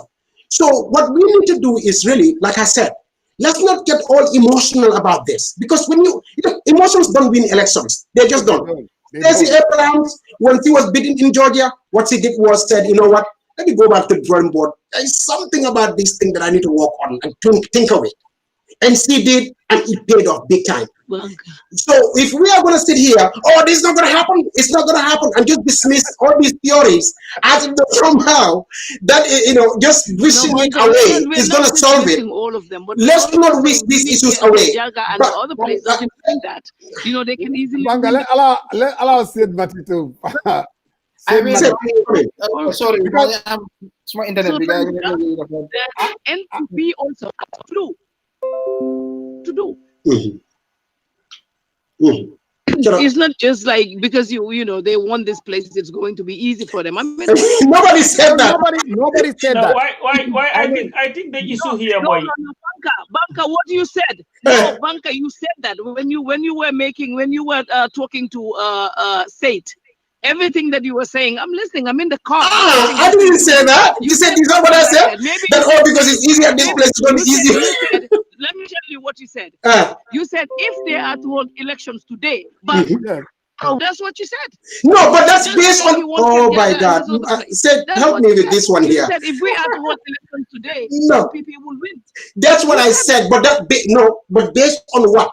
You are saying that I'm saying because MPP won in this place. Boom. That's it. That's why they will win. That's what we're talking about. No, it's more complex than that. Okay, all right. Go ahead, Mange follow what but I think there are points you have that could be so far. How do you win elections in Gambia? One of the things, especially parliamentary elections like local government elections, that would depend on the individual body. Yes. You understand? Yes. But then there's another element, and I think this is where I was trying to say that parties must reform themselves, must introduce internal democratic processes. You see, in Niamina, I'll give Niamina, and then Coach was talking about the 2015 elections in Lower Salom or thereabout. You know, and what happened there? Why APRC nyaka fofu tamit? It's not only because of coalition, because they put a candidate bo hamne niti buguñ ko. Yeah. Niti ñoo ne candidate bi lañ buga, ki lañ buga mo taxaw. And I give you examples yo xamne mu ngi ci dëkk bi fini. Magasi Basse is a very clear case. This guy was also a very clear case. This Sane guy from Birkama. I forgot Sane or something. I forgot his name. So in Niamina also, what NPP did, and now only like in terms of the political strategy, you see these primaries, every party wants to do primary, but sometimes some primary is not as clear and transparent as it's supposed to be. You see, GDC after their primaries, and sometimes why parties delay their primaries, because some candidates you have no contestants in primaries. Either they will leave and then go and do independent, or they will leave and then join other political parties. Yes. And GDC, the second person that came second, after this Jarga Jallow guy, Asi, he decided to go and join NPP. Yes. So what also NPP was able to do was to ensure that none of the people that contested under their ticket, even though most of them complained that the process was not fair and transparent, they also maintained all those people. I don't know whether it was through inducement or whatever means, but they were able to maintain those so that they would not go with their support. That's what I'm telling you, that you see, there is something that we are developing this theory. There are people we call political entrepreneurs in this country. And if you don't understand their mindset and the way they think and how they are doing this retail politics, we can come here and then analyze tomorrow, and then everything will be different. People is real. Ethnicity, of course, it is there, but it's not as important as we want to make it. At the end of the day, people will elect whoever they want to. You see, you're getting into that academic, bogging yourself down and playing down. I'm telling you, because you're playing down. You're playing down the big elephant in the room. I'm telling you. You're playing down the big elephant in the room. I am not saying, man. I remember going to the tough conference. Yes. And I spoke out and make an argument. I don't think we are less tribalist than a Nigerian or some of these other African countries. Our people are, but our politics so exploited that tribal vein, that ethnic politics. I am telling you, you're going to have problems. There is a reason why UDP did not do well in Niamina. Let's want to dig, my friend. UDP is a party. Why is it that UDP did not do well all over the country then, if that was the case from 1990? No. Hold on. Mom Lala, see, the whole thing is not about tribal. It's a combination of factors. Of course, that's why I agree with you. It's a combination of factors. But there is a weighted average. You know, you have the patronage element, you have the incumbency element, then you have the ethnic politic element. There is a reason why Nyom Keba Jalo, Nyom Dusano, they went ahead and made this race was never about GDC. I'm telling you the truth. It was never about GDC as far as NPP was concerned. If GDC were to win, to me, I will tell you today, the UDP Nyom win. Even though they did not even have a candidate. I will disagree. I will disagree with that. You can disagree all you want. But no. I disagree because there's a reason why. There's a reason why. We cannot simplify the reason why people vote. I'm sorry? We cannot simplify the reason why people vote. Go ahead. Sorry. Go ahead. Sorry. GDC send strategy bokk na ci luta gaay ñaka. Of course, lolu mu nga ko consider. You understand? But what you need to it's not also about NPP. What you need to factor also is that this was the base of NRP. Now, like I heard earlier, you don't know about maybe it would be a replica around. But then is it that every NRP stronghold, NPP will take over that? Yes. And because NPP and NRP is Sotikok Defchila. You cannot separate the two. They are tied to the hip. Now NRP now they are strong in they have 5 seats in parliament now. All those 5 seats in the rural, they have 5 seats in parliament. And most of the seats are in the rural community. Yes. So just to join Farouk Kamara, it will not be the same. You know, like NPP does not have a base yet. NPP is let me tell you what the NPP base is. You can take it to the bank. The NPP base is usually going to fall into the anti-UDP base. I can tell you that. The people that are low-hanging fruits, that do not want to see a UDP government, those people, I am telling you, that's the NPP. You are on. Why do you think that people do not want to see UDP government? Yes. If you think that in the country who believe, I can help you, Ne. I will tell you yes. I can tell you, Ne. That has a lot to do with it. Now that doesn't mean I have raised here 2 things. We are not paying attention to those things. You see, our politics is based on the person. Benabi forward of important. Party B is secondary. Party is secondary. Individual. No, man, I agree. I agree. Is the force. It's not about the most of this political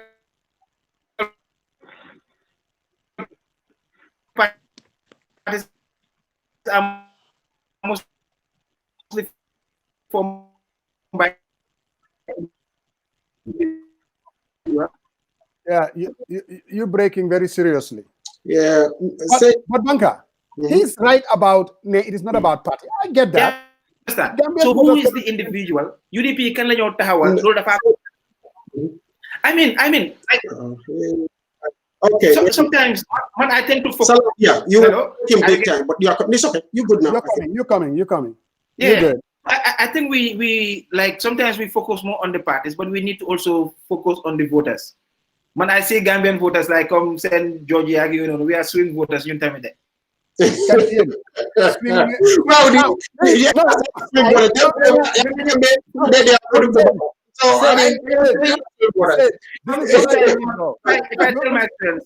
I tell my students that in 2006, when I use my experience also to teach about Gambian politics, and most of the things they teach is Gambian politics, and I talk to all of them and I speak the same language with them. And I keep telling them, in 2006, I voted for Jammeh. At that time, I believe in the new Gambia that Jammeh was saying. But in 2011, I changed my vote. I voted for Hamad Ba. I will never vote for Hamad Ba. Normal. But the conditions and the situation. He was the vote against Jammeh. When I vote for people who have an agenda, if you don't bring agenda, I speak as small brother as a father. You see, there are a lot of people they think like me in this country, especially the younger generation. And one of the things. No, I am my time on Manabanga because I'm optimistic. I'm not being strategic here. I'm also okay, but here is where I wanted to come in. All right. Yes. Banker, I agree with your argument that as a coach, and in all seriousness, whenever you go to a game, when you're done, you do what we call the post-mortem. You look at the results, you see where you could do better, where you had problems and all that. That would have to happen. Correct. See, all political parties. Yes. I agree. It would be foolhardy and foolish of all of us to believe Barrow and his ambitions. This is a guy who was supposed to be there for 3 years. He fought to be there for 5 years. A guy who wasn't supposed to contest, he contested. A guy who was supposed to be there for 3 and was given the opportunity of not being there for more than 10 years, he made sure that the constitution, the draft constitution, was pretty much thrown to the dustbin. Thank you. Okay? What that has shown is that he's a guy who would do whatever it is necessary to continue to self-perpetuate himself in power. That's true. That's this is why during these elections that you get some of the things that we thought were going to be a thing of the past, the things that we campaigned against, manifested themselves in broad daylight again. Millions of dollars were spent all over the place. Government resources were used. The politics of Nakalatura inducement was manifested. Ministers left their jobs. Amadwa pretty much lived in Niamina. Yeah. The work of the government became secondary to the success of the NPP. But here is the issue. Like Fatu was trying to say. At least what I thought Fatu was trying to say. Now he's been a diplomat, during Jammeh's time. No. During Jammeh's time. I'm just messing. We are pretty much almost helpless in fighting this. We did not have the mediums like the opposition on the ground to be able to counter these claims, to bring their ideas there, to point out the faults. The newspapers were afraid to write them. We live in a different form of reality, and we have to accept that. Where the opposition parties are not as restricted as they were.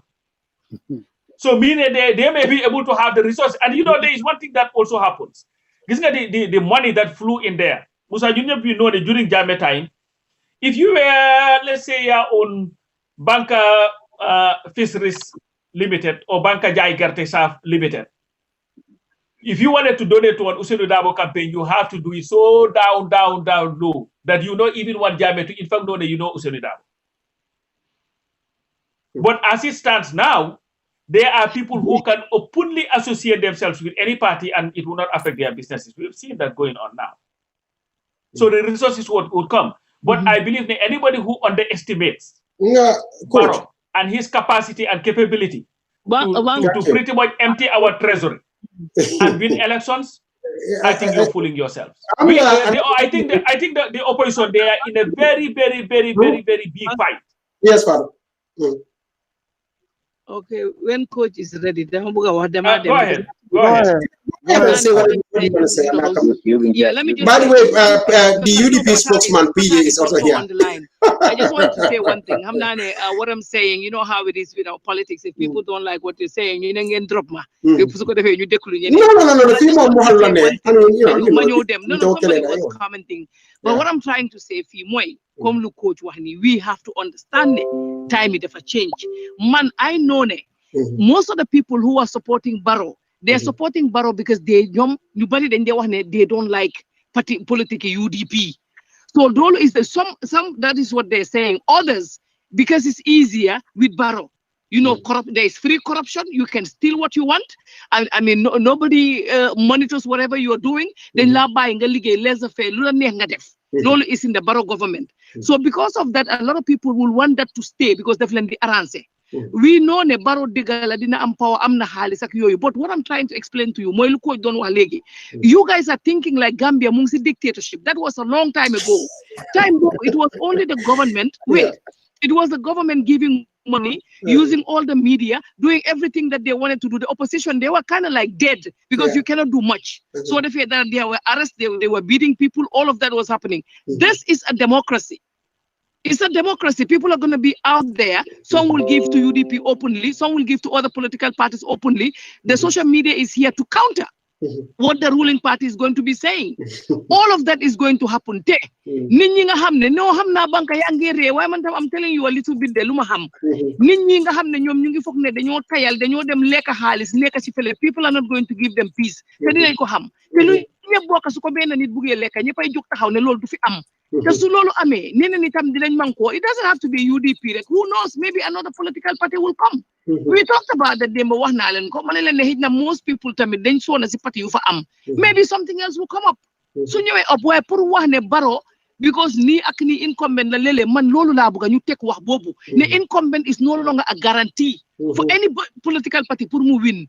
Xaalis tamit resources bu muy joxe lolu tamit du lolu rek lay wax wa salam ma tek. Yeah, very good.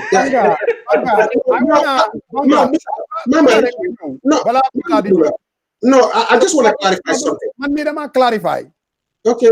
My clarification is this. This is not about. When I listen to Fatu, what tends to seep out, Moine, look, all of us to some extent are against NPP and what they are doing. But my job is not whether I like NPP or not. It better not be. See, but I'm just saying, otherwise we're fooling each other. I could be wrong on my analysis. I could be as dead wrong as possible. It has nothing to do with how I feel. I am just saying this idea for us, the incumbency or times have changed, to quote. I'm not so sure about that. Manfalai M.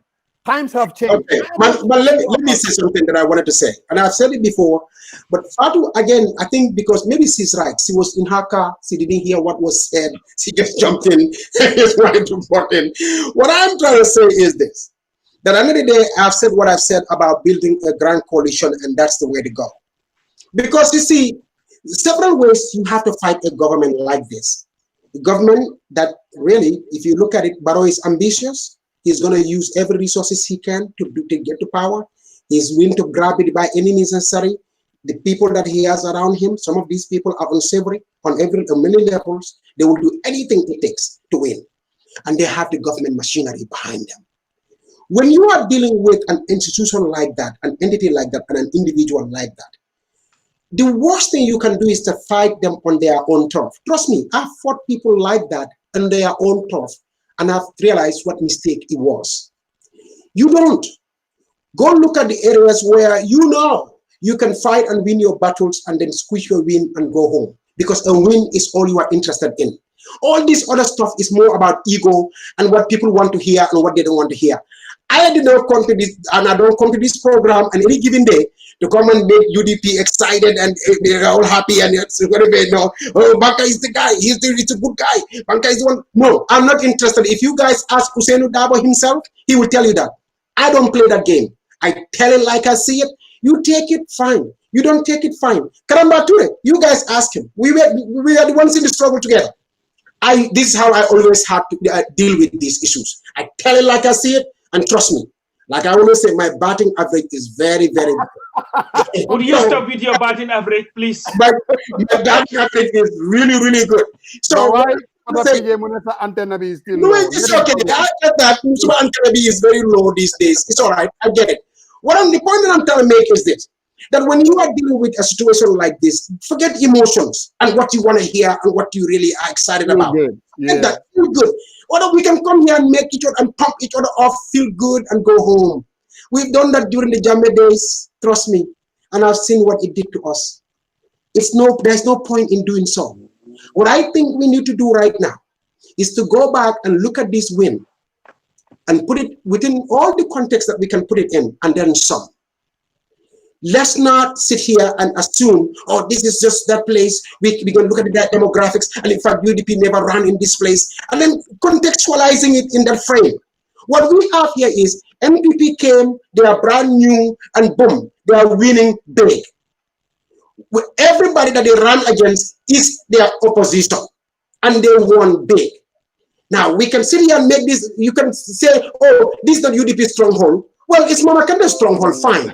But then we came and whoop Mama Kande in his stronghold then. Is that something that will really should concern you? What I'm saying is, the guy and his party, they are new, they have come and beating people handily on their own turf, supposedly. This is what we need to focus on. Somebody who is doing such a thing is on a winning streak. Don't take him lightly. If I you don't have think anybody. I don't think it would be foolish for anybody to do. I'm not saying anybody is doing that, but what I'm saying, I'm just buttressing my point. The point that I'm making here is, let's get away from the feel-good stuff. Let's deal with these things, sounds, any emotions. When it comes to resources, policy of patronage, saying, "Oh, this different now. It's a democracy, so everybody can come and." Let me tell you something. If you want to fight Barrow on the patronage front, you're going to lose like Mama Kande did, because you cannot match his resources. This is the point I'm trying to make. That don't fight these people on their own turf. Fight them in places where, for instance, we have a situation here where these people, supposedly they are using government vehicles. They are using government vouchers from what these guys, D.A. Jaw's writer alluded to some of those things. I can go to... Yes, I think D.A. Jaw very, very balanced. So what I'm saying is, with all the things that the incumbent is doing that he is not supposed to, that he doesn't have the legal right to do, opposition parties, all of them together, need to come together now, not tomorrow. Have a meeting among themselves and say, okay, let's look at the key demands and areas that we need to be concerned about, because they could. Again, I've said it. That's why at the very beginning of the conversation, what did I say? I said elections are won on election day. They are won before elections. Those were my words. So what we need to do then here is see this win for what it is. That this is an incursion. These people are on a roll. Now, what that's going to look like tomorrow, I don't know. But we better make sure that we take note of that. Exactly. This guy has... No. Baka, bala patadi wa darasa. This linga ni. I don't think that anybody was, like I said, it would be foolish for anybody to take Barrow for granted and his NPP. This guy is going to do whatever it takes to win elections. When he wanted to go for 5 years, he did whatever it took. But the other issue too, where UDP cannot wash its hands off of this victory, because UDP, they became the associate coach of the team. No, and I'm telling you, because I was watching this thing, and I saw even the GDC candidate. At one point, he had a UDP hat on. And then it was like UDP and GDC were tied to the hip. Election CD. When you came and said the plausible deniability, I'm glad they changed it. That's what we were saying. How can we call this thing 2 weeks ago? Whatever happens in these elections, the UDP, because if they had won, UDP would be claiming it. Well, but anyway, Pata, you can come in.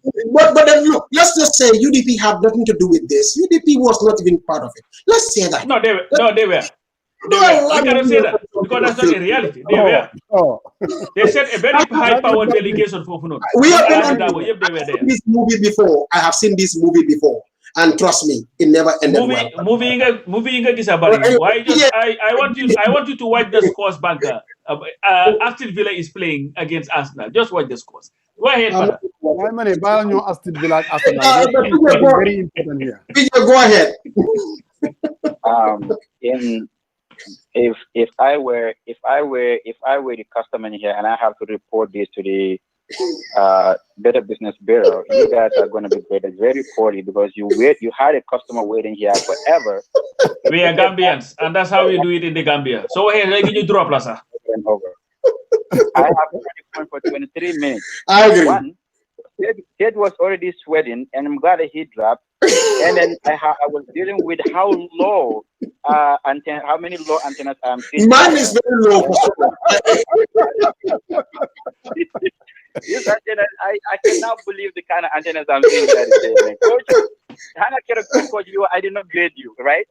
Today I'm grading you. Your antenna is way up there. You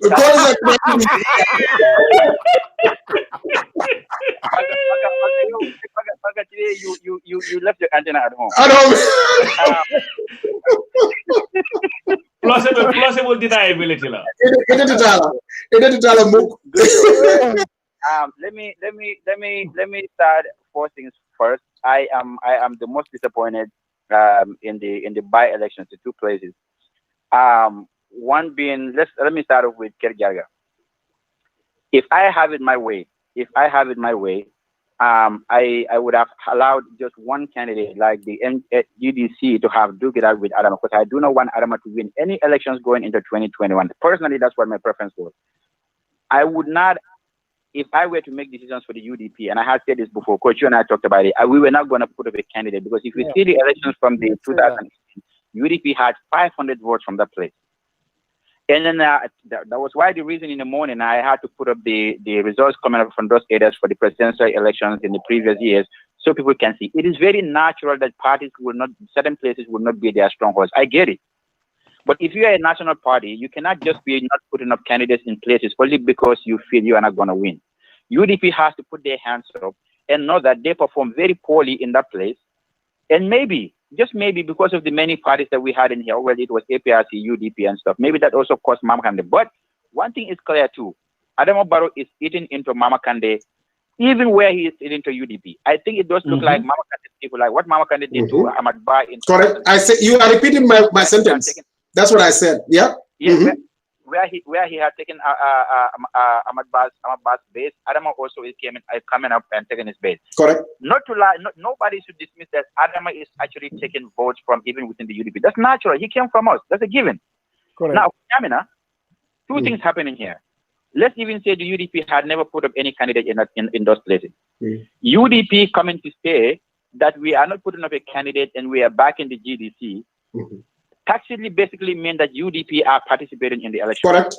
If the UDP only stopped at saying that these people, their candidate died and we are not putting up a candidate, blah, blah, blah, I totally understand and stop at that.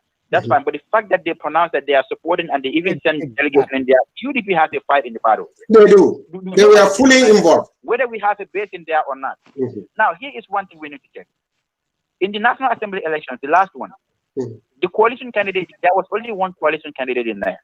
Which was NRP. The UDP, the PDOIS, the NCP, GPDP, GMC, and all of those people, as little as it was, my expectation was these people do have some support, did have some support in that area. But Mama Kande still defeated them. And our expectation, like my guess is the number of votes that Ahmad Ba had, like the 1,100 or 1,200 stuff, I am expecting that it was a combination of the people who voted for the coalition at the time. Correct. Mama Kande still won. Now, in this election, Adama Barrow came and wiped that whole thing off. So a couple of things must have happened here. Either the UDP, the PDOIS, and all the other parties that were not supporting Adama Barrow, that we assume are not with Adama Barrow, must have stayed home, or they are the ones that came out and found out that Mama Kande did not have anything in that place.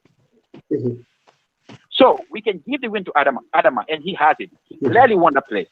What we are, well, let me not say, clearly that's true. Whether we can talk about the incumbency and resources spent in there, but these things come with it. We have to just fight them. We have to fight them hard. I get that. But in that area, the UDP we cannot be absorbed with bank. Your plausible deniability. I told Coach way back that is not going to stick. If GDC had won this place, every one of us. No, but isn't it funny that you guys keep the court keeps repeating that? When I came here and disavowed that position, I literally said, guys, this the plausible deniability thing doesn't apply anymore because now UDP is in full swing in this. That's what I said. You recanted it. That is fine. I'm just I walked it back, and I totally agree. Totally, because UDP cannot disown this. Because as little as our people are in that place, our joint efforts did not fail. But one thing too, we need to add: the rest of the parties that did not put up candidates in that place and they are not pleased with Adama, we can ask too what happened to their voters. So that's my explanation on that part of the election.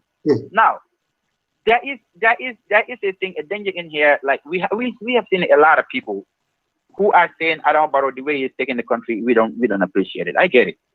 But it's not enough to just see and fold hands and see how is Adama doing it, or only because he beat the UDP and then the GDC. What next? Or Adama is going to be winning 2021. Banka, if you're going to gauge these elections to think that Adama Barrow is winning Yaya Jammeh, I am going to pull your credential a little bit as a strategy. But even winning Yaya Jammeh meaning it is even in data analysis. No, when you say winning Yaya Jammeh meaning what? When you say winning Yaya Jammeh. No, maybe not. I wanted to say Adam Barrow. You are saying, like, because you use these elections to say that today, if there's an election between in the Gambia, Adam Barrow is going to clean UDP. Yes, I said that, and I believe that. I'm assuming you are basing some of that on these elections, but also you did say that Adam Barrow's party is the cosmopolitan of our parties. How in the world that a party that is just formed without even an executive, are you counting the government to be the cosmopolitan, or you using the you can count all of that in everything there is. Yes, you can say yes to all of that. You see, yeah, exactly. That's a very good question. You see, when it comes to income, when you said wrongly or rightly, people are saying the UDP are Maninka party, NRP are Maninka party. You can go on and on with the other parties. Go with the on and on with the other parties, and you go with NRP to NPP too. Because I wanted to see how NPP is. Yes, and I addressed that too, and I did say that. You see, NPP, nobody has been able to pin that kind of label on the NPP yet. At least I haven't heard any of it. I haven't. And I'm being honest here. Look, I can get into all the emotional stuff and say what I like. I am being honest here because I think being honest about our feelings and our opinions about what obtains on the ground is the only way, the one and only way to deal with the defeating Barrow. If we don't do that, we're just gonna kid ourselves. The fact of the matter is, you said government. Yes, by virtue of him being the government, people gravitate towards government. They do in our part of the world. Unfortunately, that's the way it is. People, the government. That's what I'm saying. When I said the labels was what I was talking about. The party itself, NPP, is still seen as a tribe-neutral party. At least that's the way it's been seen for now. That hasn't changed. Well, let me learn. Banka, I think one of the reasons we are saying, that Adam Barrow is sweeping the NRP, the PPP, the GDC base. We are saying that people are considering Adam to be fuller and they gravitate. No. That's PJ. You see, you are getting it all wrong. What the way I see so what it. I would do. What I would do. I don't want. Let me not bore you guys because I'm sure some other people are on the call. No, maybe when I drop off, you can just continue with that. My point is, Adam Barrow had done well in winning this election, but I do know. Granted, if the GDC had won this place or any of these places, we still would have used it to gauge Adam's performance in these places. But I think what they say is a very small sample.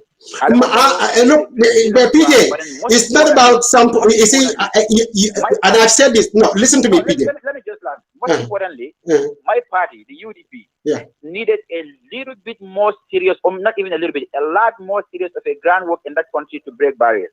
It is not enough for us to say that certain places are not our strongholds and we don't perform well in there. I think the party still needs to infiltrate these places and then make sure they get it. The strongholds that you have, you maintain those.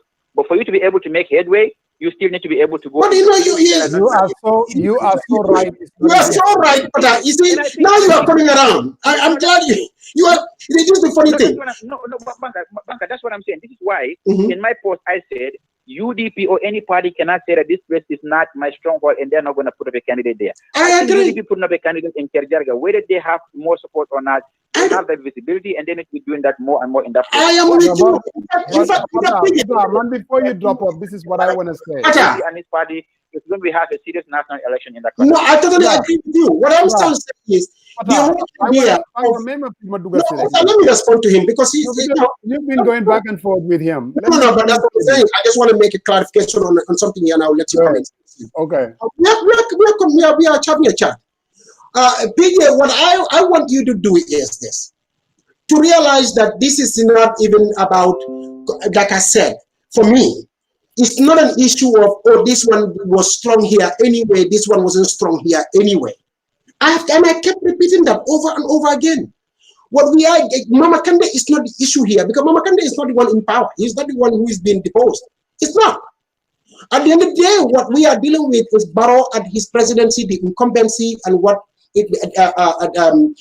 that has to do with winning in 2021. What I am saying is this, that the fact that Barrow and his NPP just put a political party And boom, they came and they won resoundingly against an opposition party.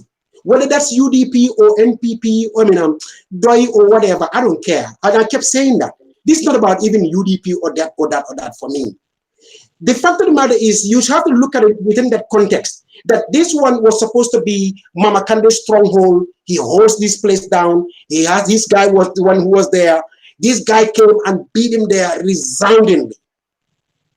Who is to sit here and say, that's not going to be UDP's fate in other places where UDP is claiming to be strong? This is what I want us to think like. For me, that's the concept I'm trying to propagate here. But when you keep saying, no, this is different. You have to understand the demographic. Yes, I get all that. But the basic point is, Barrow and his NPP came to an area that is supposedly the stronghold of Mama Kande, and they whooped him there really bad. No, this is what has happened. The mistake you're making in that part, when you say if your NPP comes from nowhere, for example, and a new party and work, let's even say there are several new parties that are formed in the country this year. If any of these parties had actually gained that victory, you would have known. All we are seeing right now in that place, because right now as it is, NPP is not naturally kind of like a new party, for example. They are pretty much they are seen as a government. When I say new, I'm not. I understand. Yeah, I'm not saying new in like they just set up today. I didn't mean that. I'm just saying from Barrow. Barrow, the president, is new to this game. It's what I'm trying to say.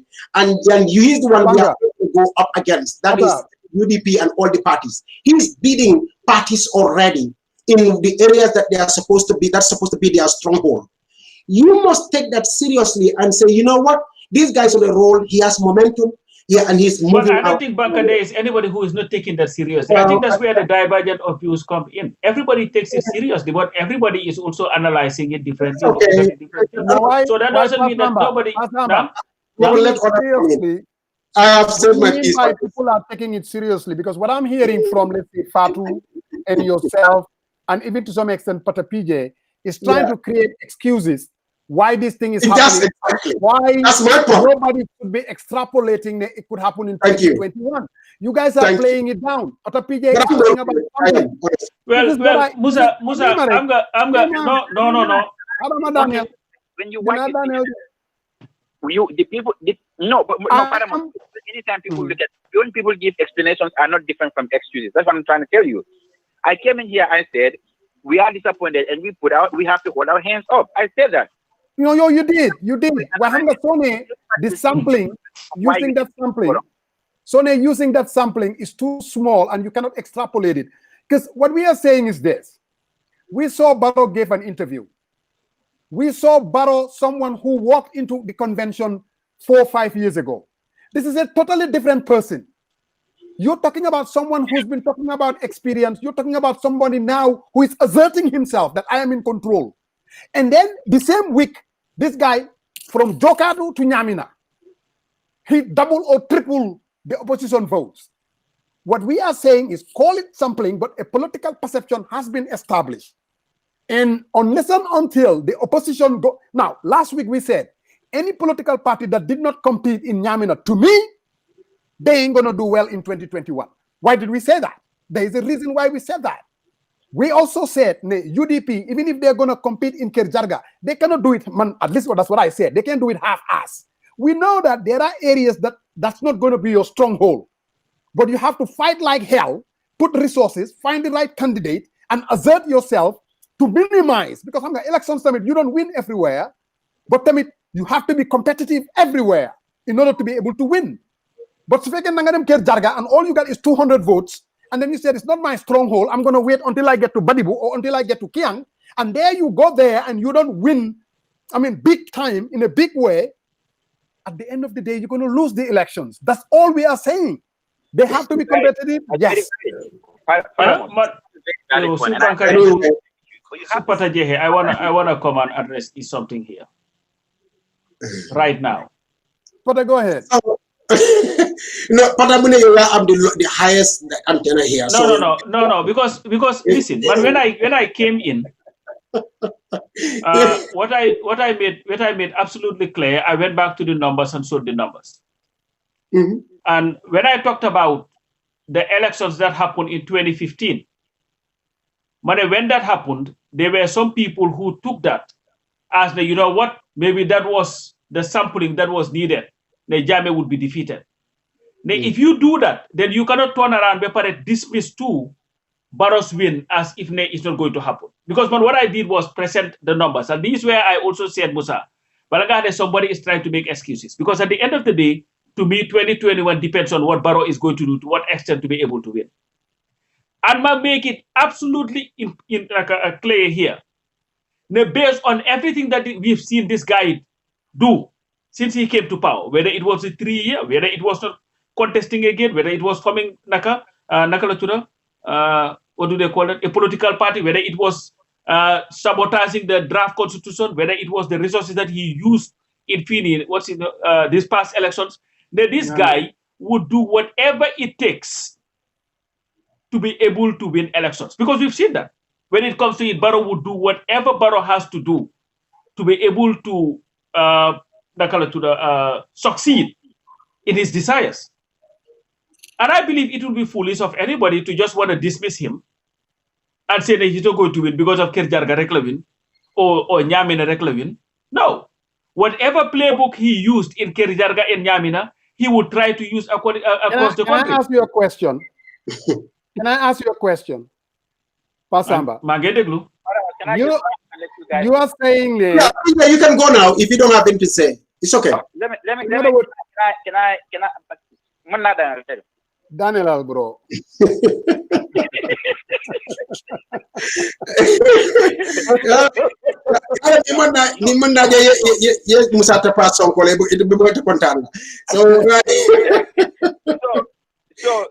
So guys, when I came in, the first thing I did was I told you that our joint effort in Niamina was not enough. It was not good enough, and then only because we do not have Kerr Jarga was not our strong base does not mean that we should not compete in there. We should be able to start focusing on putting resources and time in places that we consider to not be our stronghold. Why we maintain our stronghold. I said that. So I am not anywhere dismissing this, but I am also a fervent believer of the fact that it is going to take every single political party in that place who wants to have a better Gambia. That people that believe that Adama Barrow is not the one who is going to cut it, to be able to work together and have this thing gone. It is not going to be a fight of one single political party, even where the political parties go and contest individually. That is a given. Now, I am also very, very aware that knowing the dynamics of our country and the demography is going to be very tough for Adama to break into certain areas and actually dominate that. That's a given. Nobody is going to sit in here and think that Adama is going to be a walk in the park for anybody to beat Adama. I am not saying that. I'm not naive. I am very, very aware of that. The UDP, as I said, needed to put up their games. All the political parties that are serious and want to contest and make impact in these elections, they have to. The same way Adama is working, people have to work 10 times harder than that because he has an advantage of incumbency, even where I personally do not think incumbency is as important as it used to be before. That's my personal thing in all this. Well, before you hang up. Your antenna is kind of high, but it's still in that regard. Quick question before you hang up. Papa PJ, quick question. We all knew all along UDP strategy, if you want to call it that, for 2021, at least one of the strategy, an alliance, a potential alliance with GDC. Do you still believe? Nope. What do you mean no? What do you mean? Where do you get? What you say? We all know it. Where do you? My brother, the political rhetoric. Wait, but if it was UDP had bro. Where was GDC? No, Pata PJ. We did not just wake up and then there was a UDP endorsing the GDC candidate. We knew you guys were playing footsie up to this point. You guys were kind of saying that maybe this is let's all agree on. Let's agree on certain things. We cannot be just kind of slipping in la la. You don't have to agree, Musa. There is no way to agree. You can make your point. Go ahead. That was something you guys were looking at as a strategy. Now, that have a common enemy. That's just no, what it is. but hold on. It would not have been totally out of place. All the opposition political parties are supposed to be seen that way. That's what I'm thinking. No, but bro, I'm just saying, you guys you guys could listen to MC Cham, could listen to Omar Sise. I think Omar Sise is his name, the GDC parliamentarian. I mean, they've been saying nice things to UDP. UDP has been saying nice things to GDC.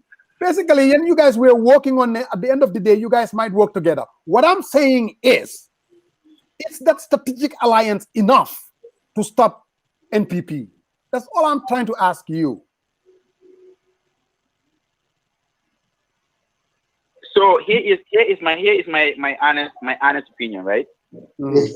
I think, in as much as I believe UDP can beat Adama in a very simple majority, I still believe that to be certain in this, all these efforts have to come together. All forces that actually believe that Adama is not the best for that country need to be able to work as hard as any other party to make sure that we deny Adama the victory. But if it does happen that there is a union between the UDP and the GDC, it is going to enhance their chance. Now, the danger, or the something that actually really, really scares me, is the theory that people in Niamina ran away from the GDC only because UDP supported them in that place. That is very dangerous because, one, if we're having politicians or members of political parties who actually are only liking or not liking political parties only because they have certain people supporting them, and to the extent that you're going to leave your party because you feel that some other person or parties are supporting them, that is the danger that is just beyond our electoral system. What about dangerous? PJ, that was a very good political answer. It's a very, and I mean an excellent political answer, but it's all good. No, we'll take it. It's okay. We'll take it. No. GDC is even going to be better. Yes, exactly. Getting GDC would be even better, but it's a good political answer. Musa, what was the question?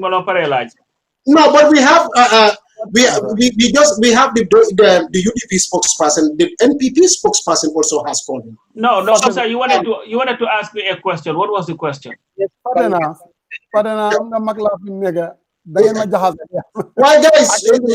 I remember. Why and to what? I don't think UDP. GDC can put them over this thing when it comes to pull the alliance with this thing. I think, like I've said here so many times, to me that would just remind me of, you remember 2006? Yeah. When they felt that, when we have Ahmad, it's not going to happen like that. Well, but we have Musa, I think his currency value has gone down. The NPP spokesperson has been waiting for a long time now. No, okay. NPP, go ahead. Bankamane. Yes. So, I'll make a disclaimer. I'm not a spokesperson for it. Don't buy your and Sean called for the first time also the Colaminia. Wow, what in the world is going on with our program today? Yeah.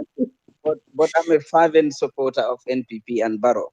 I think, honestly speaking, 2 weeks ago, if you scale through social media, and most of the analysis that people were saying is that GDC would emerge, the victor, because Niamina and Jokadu are their stronghold base.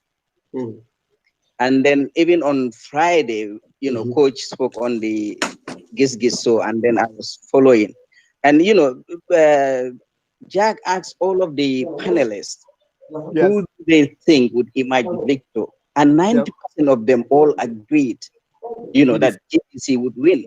Correct. And then surprisingly, we have all seen, the opposite happening. Okay, I have been following, the discussion, and people have been very dismissive, and I think that is a factor that is costing most of these experienced politicians.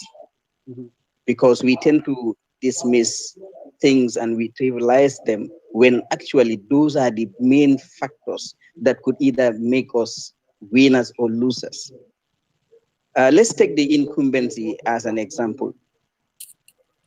People are saying times have changed. We are not in a dictatorship anymore. As a result, the incumbency is insignificant. If that is the case, then why are we crying foul that government use a lot of its resources on the base, and that is one of the factors that enable them to win? So we are dismissing the incumbency, but it is very significant in our political system. And there is another fact also that we tend to overlook, like Banker stated, in his theory. When the politicians and political parties would come to understand that this is a means of succeeding, but they would discover that, and then the next minute they would turn around, and discard it because they believe they are the factor instead of that element, that they are the factor that led to the victory. Exactly. And this oftentimes cause a lot of political casualty. Thank you. The other point also is the political entrepreneurship. I don't know whether it was Coach or Mr. Jeng who stated. No, that was Sait Matty. Barrow is guided by most of those people who were supporting Germany yesterday. Yes. And that's a fact. Those people are qualified political entrepreneurs in our political demography. They know how to underestimate their potentials. We have seen their presence in Niamina.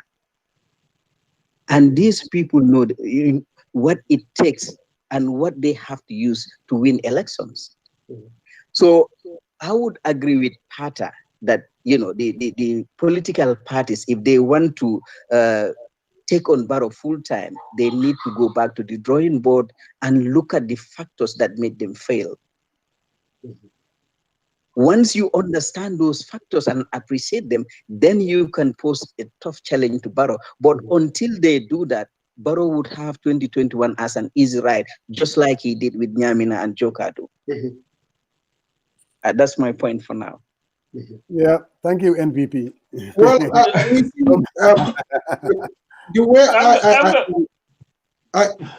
go ahead if you want to say something. Go ahead. What I wanted to say, I was on Gis. I don't think I even discussed the by-election. I think I discussed mainly the American election. Listen, I don't think anybody is going to discount the incumbency altogether.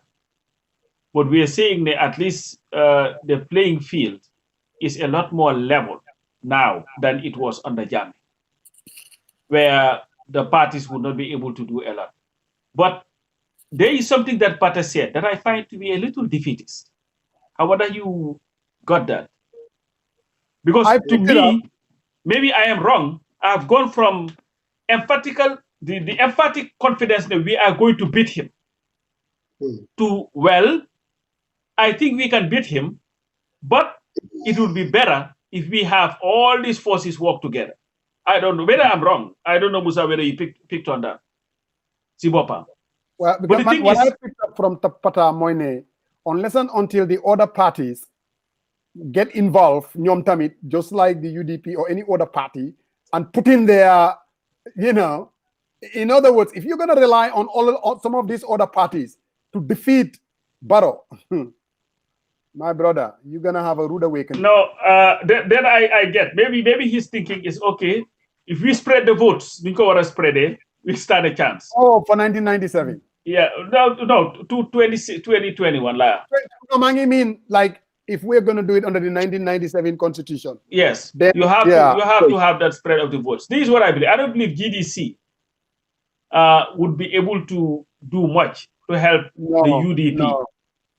I'm not trying to discount their strength or anything, but I believe Adama Barrow has done to the GDC what GDC did to NRP. And I also want to believe that a GDC-UDP coalition would amount to no more than a UDP-NRP coalition of 2006. Now, let's look at even GDC and the way they came about. GDC as a party and Mama Kande. Because this is not like Mama was from the APRC. This is not like the guy just all of a sudden came out of nowhere. There were a lot of APRC supporters. I'm going to send you MC Chan's number. I'm going to try to call Kodugal. Or I'm going to try to Kodugal. What he thinks. MC. If you don't have it. Yeah. MC. Go ahead, Musa. There were lots of APRC supporters that were not too crazy about Jammeh and his way of doing things. But then at the same time, the only opposition party around that could actually pose a threat to Jammeh was the UDP. And these are people that will never vote for UDP for one reason or another. So when Mama Kande came about, they kind of rallied behind him. So this is like supporting APRC without getting your hands bloody. And Mama was able to basically galvanize all the fuller votes and threaten even Ahmad Bah, where Ahmad Bah had a total monopoly. Mama Kande came in and took it over. That's why Mama did very well in 2016. Those same voters, now, they are looking at, you know what? Barrow NPP, the fact that we are so comfortable here and sleep with this guy. Why would they even vote for Mama Kande? Mama Kande has been giving them boreholes, and some of them are saying that he's lying for one reason or another, because Mama alone couldn't put a borehole in every village. It's not possible. You see, so Mama Kande is not really going to add anything. An alliance between Mama and the UDP, to me, Mama voters are not that, should I say, is there a word called movable? Mama does not move with them. Mama can go to UDP all he wants. Whether his voters will follow him is a whole different ball game. So Mama to me, if there is any loser out there, is Mama Kande. He doesn't really have the leverage that he used to enjoy. Now the GDC folks are not going to like it, but that's the honest to God truth. We all saw in 2016, Mama in the Greater Banjul area, he wasn't doing anything. Absolutely zilch. It's only when you go to the Niaminas, where you have predominantly fullers, that Mama was doing well all over the place. Even the Jaras, the same thing. And to me, those are low-hanging fruit voters for. Now look, Mama Kande and the GDC was just like Ahmad Bah and the NRP, with one little caveat. There's a difference there. And that is, Mama Kande and the GDC was a fuller-based political party. And you have the Fanas that are in that territory that tend to lean towards, APRC sort of came with, I guess, from the APRC. Yeah. Now, but also, in addition to that, Mama also is one politician. If you want to talk about politics of patronage, coming and spending money in communities, buying these communities, that community, that or that, with a borehole here, that's they tout their credentials. That's what they sell. That Mama Kande built so many boreholes. When this person needed help over there, Mama Kande was the one who stepped in. There was even an occasion where this guy, the land issue, Mama Kande came in and offered to give land to somebody to diffuse the tension. Yes. What I'm saying is that's the politics that Mama Kande played from day one, since when he came on the scene. Now, when you are playing such politics, when somebody comes along who has a much bigger purse than you, and obviously makes you a target, you have a problem. It's just what it is. Barrow has a much bigger purse. He can spend money. I mean, Mama Kande does. The competition is not even there. So in the end, any communities that Mama Kande has advantage in, all Barrow has to do is come in there and play, especially with reinforcements like Ahmad Bah. Come into those communities with Ahmad Bah playing the same game that Mama Kande plays, and then spend the money, and boom, they get the voters. This is exactly how it's been operating. Now, with that, Barrow is going to wipe Mama Kande off the map. I can tell you this. He's going to eventually do it. We are on the road to that place. Now, but then the other thing also is that what the UDP needs to do as a political, and I'm focusing on the UDP because since the conversation seems to gravitate more towards UDP as far as who can likely get rid of Barrow. I mean, they are the most aggressive. So I'll use UDP, Ben. What the UDP needs to do is UDP needs to really come up with a deliberate, and a very well thought out program or scheme where they are going to go into all these communities and then bring them in so that they can see themselves as part of this thing. other communities also become very vocal within the party. Let people hear from those. Because let's be honest here. UDP, if you hear from some, even let's use tribe. If you even hear from another tribe, it mostly is who? Adiam Seka, and who else? And I mean, if you want to talk in terms of tribe, who else? It's very easy for an NRP guy like Ahmad Ba to go into the communities and say, well, look at them. Do you see anybody? In fact, Jallo was there.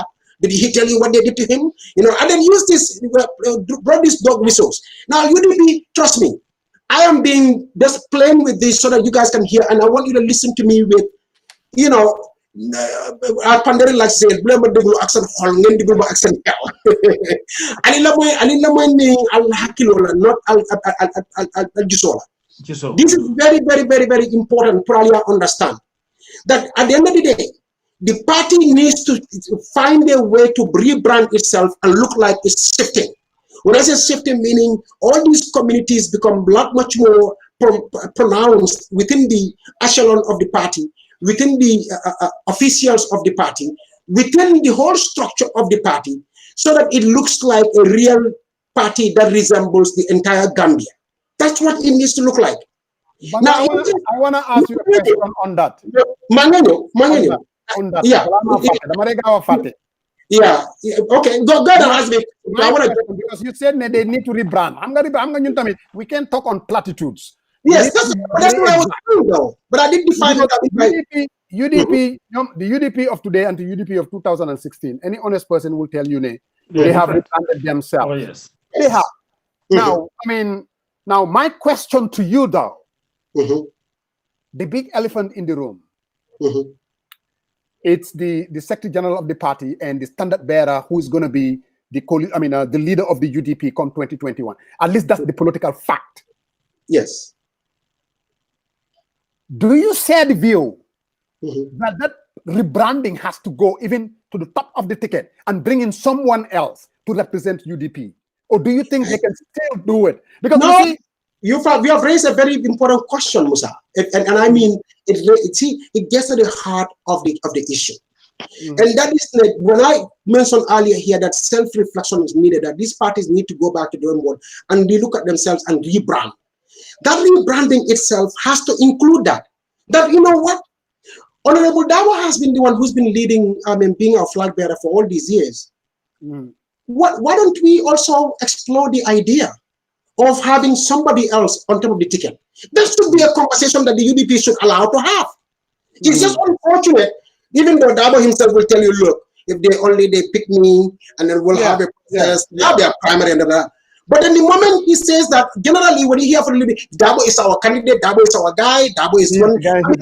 We have view that anybody who tries this, you're just wasting your time. And I think that it shouldn't be like that. It's the other way around. The party members themselves, sitting with Dabo himself and all of them, ought to ask that question, starting from that point, that, you know what, would it be a viable idea at this point to even look elsewhere for somebody among us, that is, to lead, to be our flag bearer instead of Honorable Dabo? This is a very, very crucial question. Because when you say that, these are the same people that are going to come back. Oh, well, the emotions. You're not going to tell us who's going to be our leader. But I'm just saying. No, but that's why. But Musa, if you notice, that's why they didn't even say who should be the leader or who should not. I don't care for that. All I'm saying is that question that you've raised there. That question, they need to entertain such a discussion. They need to ask that question. I think even the leadership, and I would even suggest Honorable Dabo himself to suggest that and say, guys, let's sit down and look at our party and see how we can take this guy on in 2021 fully without even worrying about having to rely on party A or party B.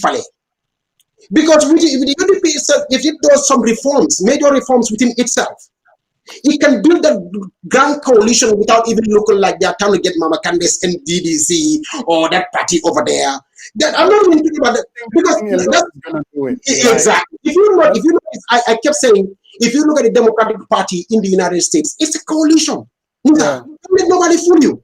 That's why you still talk about blue dog Democrats. I mean, Democrats on this side, from that side. These, in some cases, even ideologically, they are not even on the same wavelength, but they are on. You said something. You look at NPP, in as much as it's a coalition, but it's one party. Now, here, we're not talking about, because 2021, it's not going to be Doi coming here, and PDC coming here, and UDP coming here. That kind of a... You're not really like, that's what I meant by... It's not going to work in the first place. It's not going to work. So the coalition that you're talking about, UDP has to be seen as a coalition of parties that people can take ownership of it. Yes. Because again, the Gambian people, to be honest, man, I don't think when people say Barrow Amud base, it's not like Gambians are dying to vote for Barrow. I don't think so. But look at what has happened here, Musa. Just look at this. I mean, what's his name again? Ahmad Bah. At least whatever group comes in. They are not talking about NRP anymore. No, they don't. They have been subsumed into NPP. They are now NPP. You look at here. Sorry, the NPP's base is national, because if you look at the conception of NPP is very similar to that of UDP, but the only difference between the two is UDP came when Jammeh was in power, but NPP came when Barrow is in power. If you look at NPP, it has, a combination of all the political parties currently existing in the Gambia. Correct. So by virtue of that composition, one can boldly say the base of NPP is national. So that coalition of parties that you are saying, is symbolically represented in NPP. So that's why Barrow is several streets ahead of all these. This is the problem. And to take on a guy like that, you're not only dealing with incumbency and massive resources. No, why? I think don't buy. There is a difference, though. There is a difference, though. If you look at the major compared to Barrow in 2016, when you look at Barrow's body language in 2016, when he was addressing the people for the first time, you can see him trembling visibly. But during his last interview, you can see he's so relaxed. Very confident. Yeah, in that himself. It's like he has established himself. And with the resources and the combination of all these other parties, and like Pata said, when Barrow, goes to NPP, he has taken along some prominent, UDP members, and that have an effect on the voter results. You see, so if UDP were to sit down, because here is one thing: it's not a party that lacks intellectuals, smart people, and all that kind of stuff. But that doesn't win elections. I'm sorry. If that's what's winning elections, Donald Trump will not be the president of the United States, for instance. George Bush will not have been president of the United States. This thing that, Barrow and his guys are all, they are stupid, they are clueless, they are this, da, da, da. I'm telling you, the average voter in the Gambia doesn't care for that. They probably don't even know.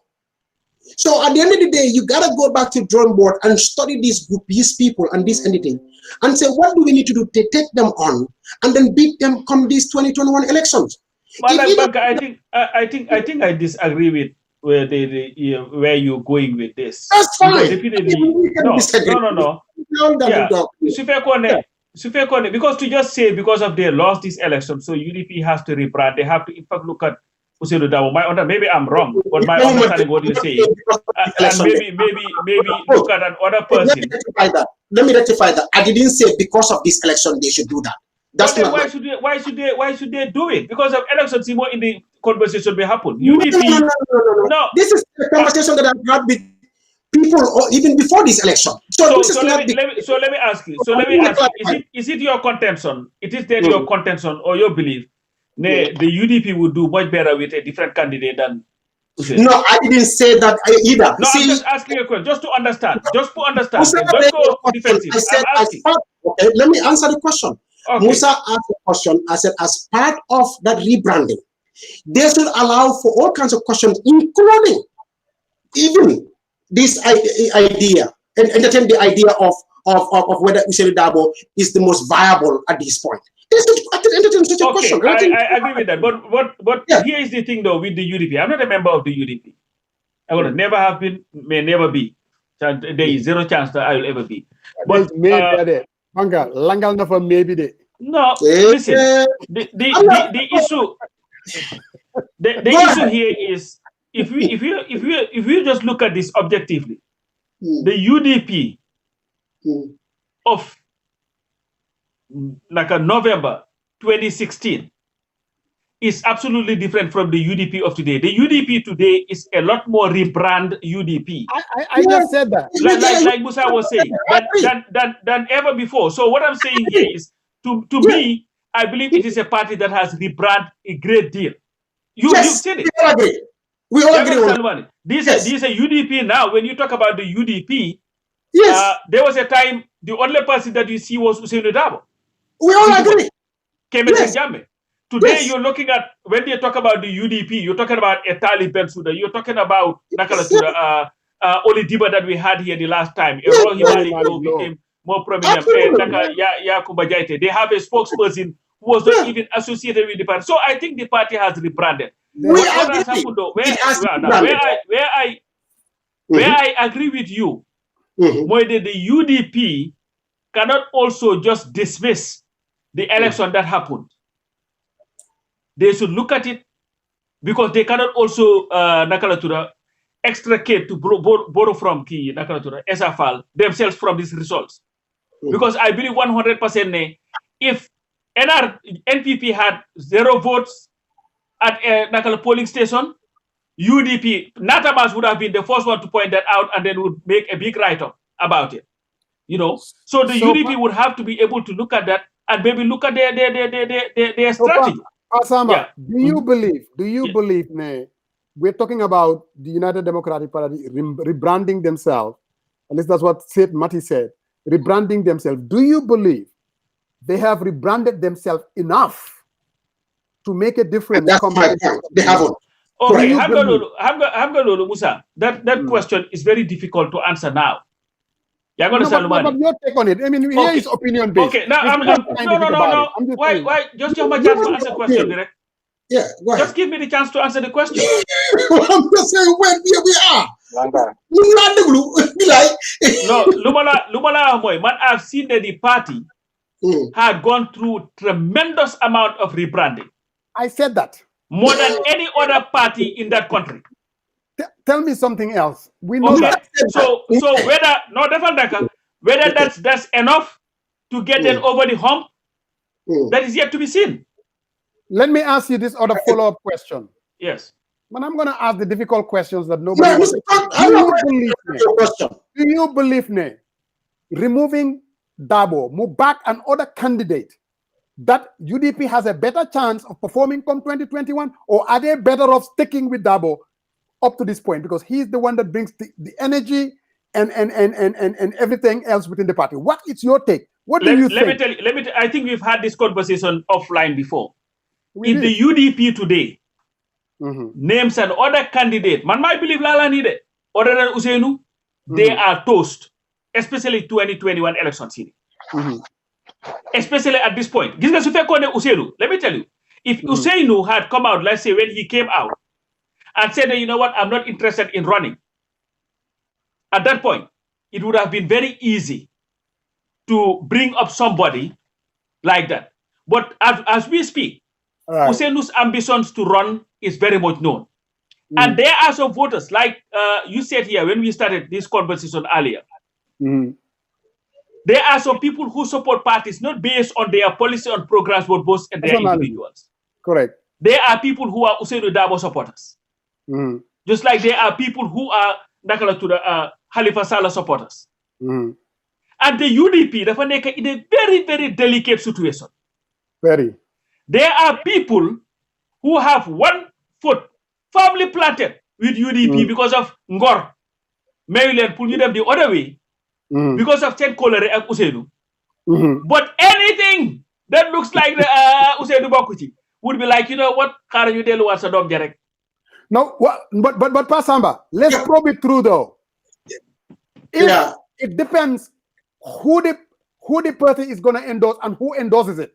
Let's say, for instance, Ousseynou were to come, because I have this understanding that there is this guy, Kineko OIC. I mean, I'm just throwing names. Yes. I'm going to have a best candidate, push around. Yep. Okay. Yep. Mm-hmm. Now, if you want to bring in a controversial figure that even what I would call UDP proper, they're not going to drink that. They're not going to drink that Kool-Aid. No. I could see them raising hell. So it's going to come down to who that person is. But again, man, I'm still leaning near Ousseynou is their best candidate. No, Musa, I still do believe that. Musa, don't answer Saliga. No, Musa, answer Lini. I've been quiet for a very long time. Musa, no, sit down over football. I'm sitting here listening to everything that you guys are saying. Football be Jarga Jarga. Oh, you're here. Okay, I'm sorry. No, football be Jarga Jarga. Arsenal lose. Football was finished a long time ago. Here is someone who shows you where the UDP's problem lies. Have you noticed something? Even Watson Gambia, which is like a tabloid, if you want to call it that, you go there, have fun, they have this ridiculous thing, it's always very funny. When they made in fact, you know what? Here are the potential candidates for the UDP 2021. What did you see? Did you see a press release right away from the UDP? So what I'm telling you, Moine, you look at the UDP from Nekani, they have so many people who are so ambitious, whose eyes are set on the ticket. But the only thing between them and the ticket is their respect for Ousseynou. If Ousseynou were to say that, you know what, from Nekani, we are going to have, what's his name? Mr. Sane, the guy that used to be at the OIC, as the candidate. Right. Let's see how long it would take for, let's say, Olidiba to stay on, or all these other people, they feel that, you know what, other than Ousseynou, they can definitely make the difference. You would have a serious problem. Why they don't have a chance there? Why they may not have as complete a party as they do now, as they would if they were to go the route. Coach, go ahead, Banker. The fact of the matter is, nobody is disputing that here in this panel. We all know that. But they were not asking what the panel is disputing or not disputing. They were asking my opinion. Okay. You see, is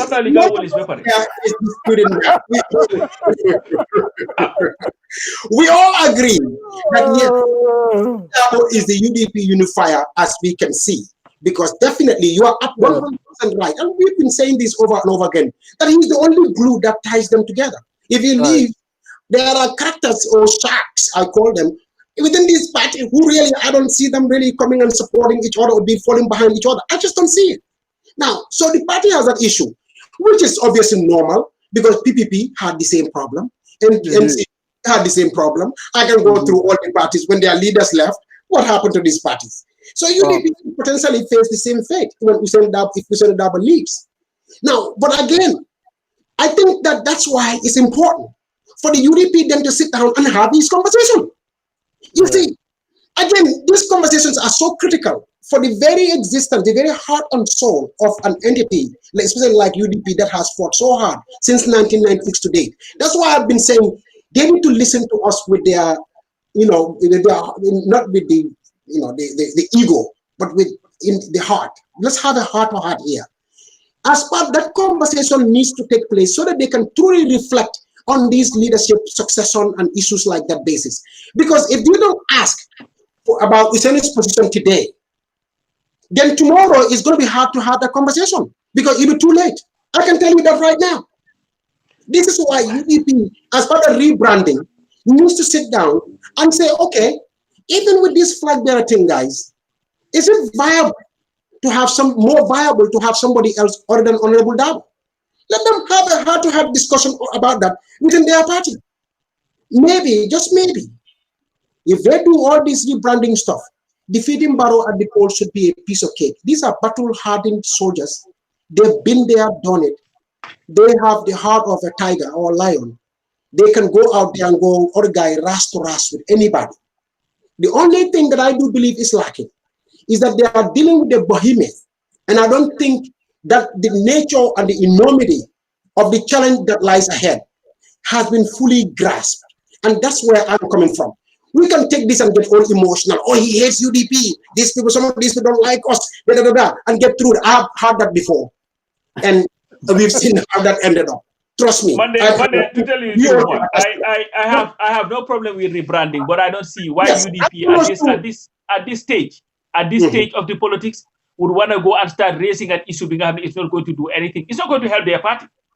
It's UDP, but I believe the UDP's greatest chance in these elections, 2021, is with Ousainou Darboe. Anything other than that would bring them so much trouble. Party would go into Saboy Suleiman Bokar Suleiman Bokar Ba, the Dolly spokesperson, also wants to say something quick before we leave. So, Suleiman. Well, Suleiman, Suleiman was the first one to point out. Mama point to the fact that UDP had 0 in some polling stations. If anybody had that, do they get Facebook mob? They will run them out. Yeah, go ahead, Suleiman. Well, the conversation has drastically changed anyway. It was on the by-elections, and suddenly it was the UDP leadership successor. So I don't think I have a lot to say on that, because it's quite a complex issue. But yeah, I was going to pick on guys last week. You're now talking about this rebranding. And I think rebranding should start from the public sphere. And you guys are in the position of the public sphere right now, which is the media. Now, there was a very, you call it fundamental question to ask last week. You had someone, I believe, had a background in economics. And there was no other question that was more relevant, that we have a situation of a budget, an estimated expenditure of about 28 billion. Now, what we can raise as a country is only 25 billion. And that is about 11 billion from taxation and 13 billion from donors. Where's the rest of the money coming from? And parties like the UDP, so these are the type of challenges you need to put before them for us to rebrand the entire public sphere. But okay, coming back to the Niamina, sorry guys, I'm not trying to teach you your job anyway, because I'm seeing. No. Kind of, go ahead. No, you're good. It's okay. Well, the question that you asked was asked to, I think that question was asked about where was that money coming from, and then the amount of money that was raised and all that stuff. Only the interview, because our people are not. Yeah, I think I asked that question, but go ahead. Yeah. Okay. Well, on the by-elections in Niamina, West, and Kerr, Jarga, it shows nothing more or less other than the paradox and the contradictions of we have in our democracy. And this is a challenge which is likely to take us several centuries. I'm not very optimistic in terms of the type of democratic revolution that we are envisaging in the Gambia, particularly on party politics. So for me, the trajectory is not changing anytime soon, because our society has to evolve to that level, and we have to have that political and national identity inbuilt to replace the ethnic identity, the religious identity, more than anything else. Before we get there, so these contradictions will continue to happen. Incumbents will continue to have that advantage because we have these concepts that are deeply embedded in our culture all over, Mansalong, Kolamdo, so it will be difficult to deal with that situation until and unless our society evolves to that stage. Now, Musa has said something really very important, which is whether if Mama moves from the GDC to other party, whether his supporters would also move. Here, I'll just simply try to use an analogy, and I don't know how accurate it's going to be. But for me, politics is like a business. Like you have a commodity you are selling to consumers, and you have your target consumers, right? So in that regard, you have to know what exactly you are selling. And that is what happens to most political parties in the Gambia. It is quite problematic that they don't know exactly what they are selling. They know that they are looking for votes. What are they selling for voters to buy? Some are yet to identify that and know exactly who are their target customers, the consumers, the potential buyers.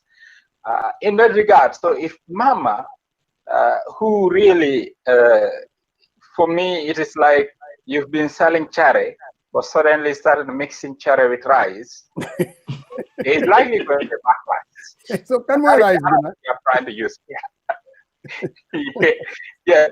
So because your consumers are traditionally cherry consumers, so there'll be a backlash, and that is what exactly happened. In other words, what I'm trying to explain is that if the majority of your supporters are supporting you based on ethnicity or patronage, because this is what you've been selling to them, then you know, there is bound to be a failure somewhere. But there are several factors that really interplay based on the outcome of the elections in Niamina. For me, all along, the NPP was on the defensive. And suddenly, because of these elections in Niamey, they are now on the offensive. And I call it a very strategic, advantageous position of being on the offensive right now. If they know what they are doing, they can be in control of the narrative right now in the country. And that is based on what they have achieved in Niamey West and in Kerr Jarga. So it is a matter of psychology. And for now, without a doubt, I can say that they have won the psychological warfare to control the narrative. Whether they'll be able to control the narrative will be a different thing. So the rebranding that you guys are talking about in terms of party structures, the leaders, and the voting patterns, one thing that should really change is or how parties should rebrand themselves should be built around the issue of policy orientation. That is what is going to last, and that is what is going to give us a viable democracy. In terms of political rhetoric or articulation of national issues, these issues should be emerging themes from the politicians. That should be the beginning of the rebranding process. Other than that, you know what, we have a long way to go. But thank you, guys. Suleiman, before you go, Banka, yeah? I just want to say this. Listening to Suleiman, this kind of rebranding and that it should be policy oriented, I totally disagree. Anyone who has really watched the UDP, and we had Olidiba last weekend. I mean, she came out with some extraordinarily, that I would call, good policies. You listen to it on paper. This might be something different. This is something that can work. I have no doubt in my mind that UDP of 2016, like Pasamba said, and I said it before, has rebranded itself. I have no doubt in my mind. The question now is, do I believe come 2021, UDP is one party that has the organization, the grassroots, and even to some extent, the finances to be heavily competitive against the current government? There is a reason why NPP will not miss a bit, even when they were running against GDC. They make it about running against UDP because they know if anyone that can remove them and bring an end to Barrow is the United Democratic Party. The question, though, is,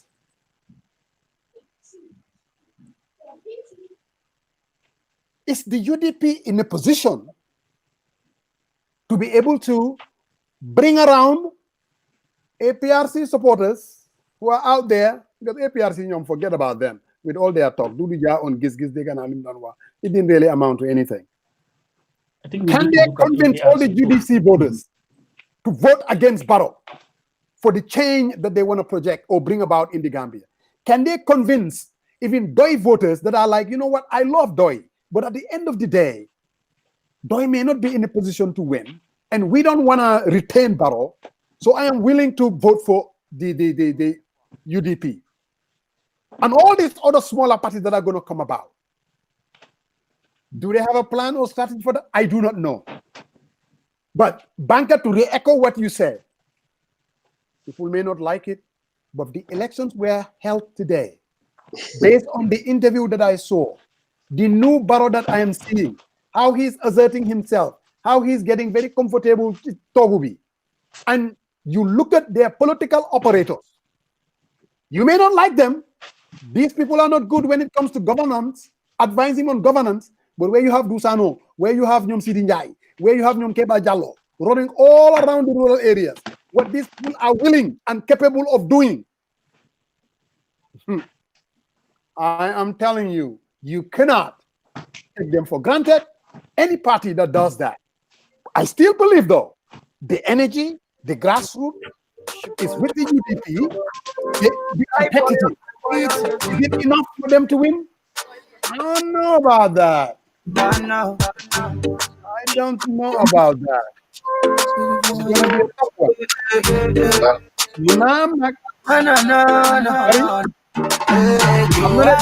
Why, if I were to put my money on it, my brother, I know where I'm going to put it on.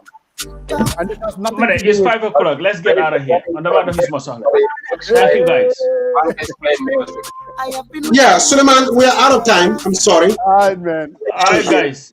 Hey, till I guess next Sunday we'll do another one. Next Sunday we will do another one, but we're gonna bring this young kid, that filmmaker Banker from Bruford. Oh yeah, Sandabo. Yes. To talk about his film and the kind of support he needs from the government, from the Gambians, because here you see a guy with a lot of talent, and he needs to be helped. Yeah. And so anyway, till next week for the people by the people. Thanks, man. All right.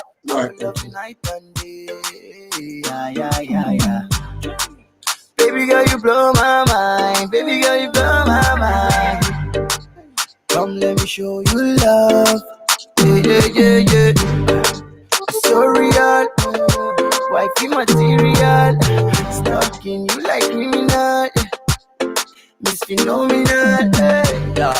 Joanna, the musicando. Joanna, me fire. Joanna, me I would follow you like bouncer. Sexy Joanna, I have been waiting for your answer. Give me the answer. Yeah. Anything you want, anything you need, know that you can holler.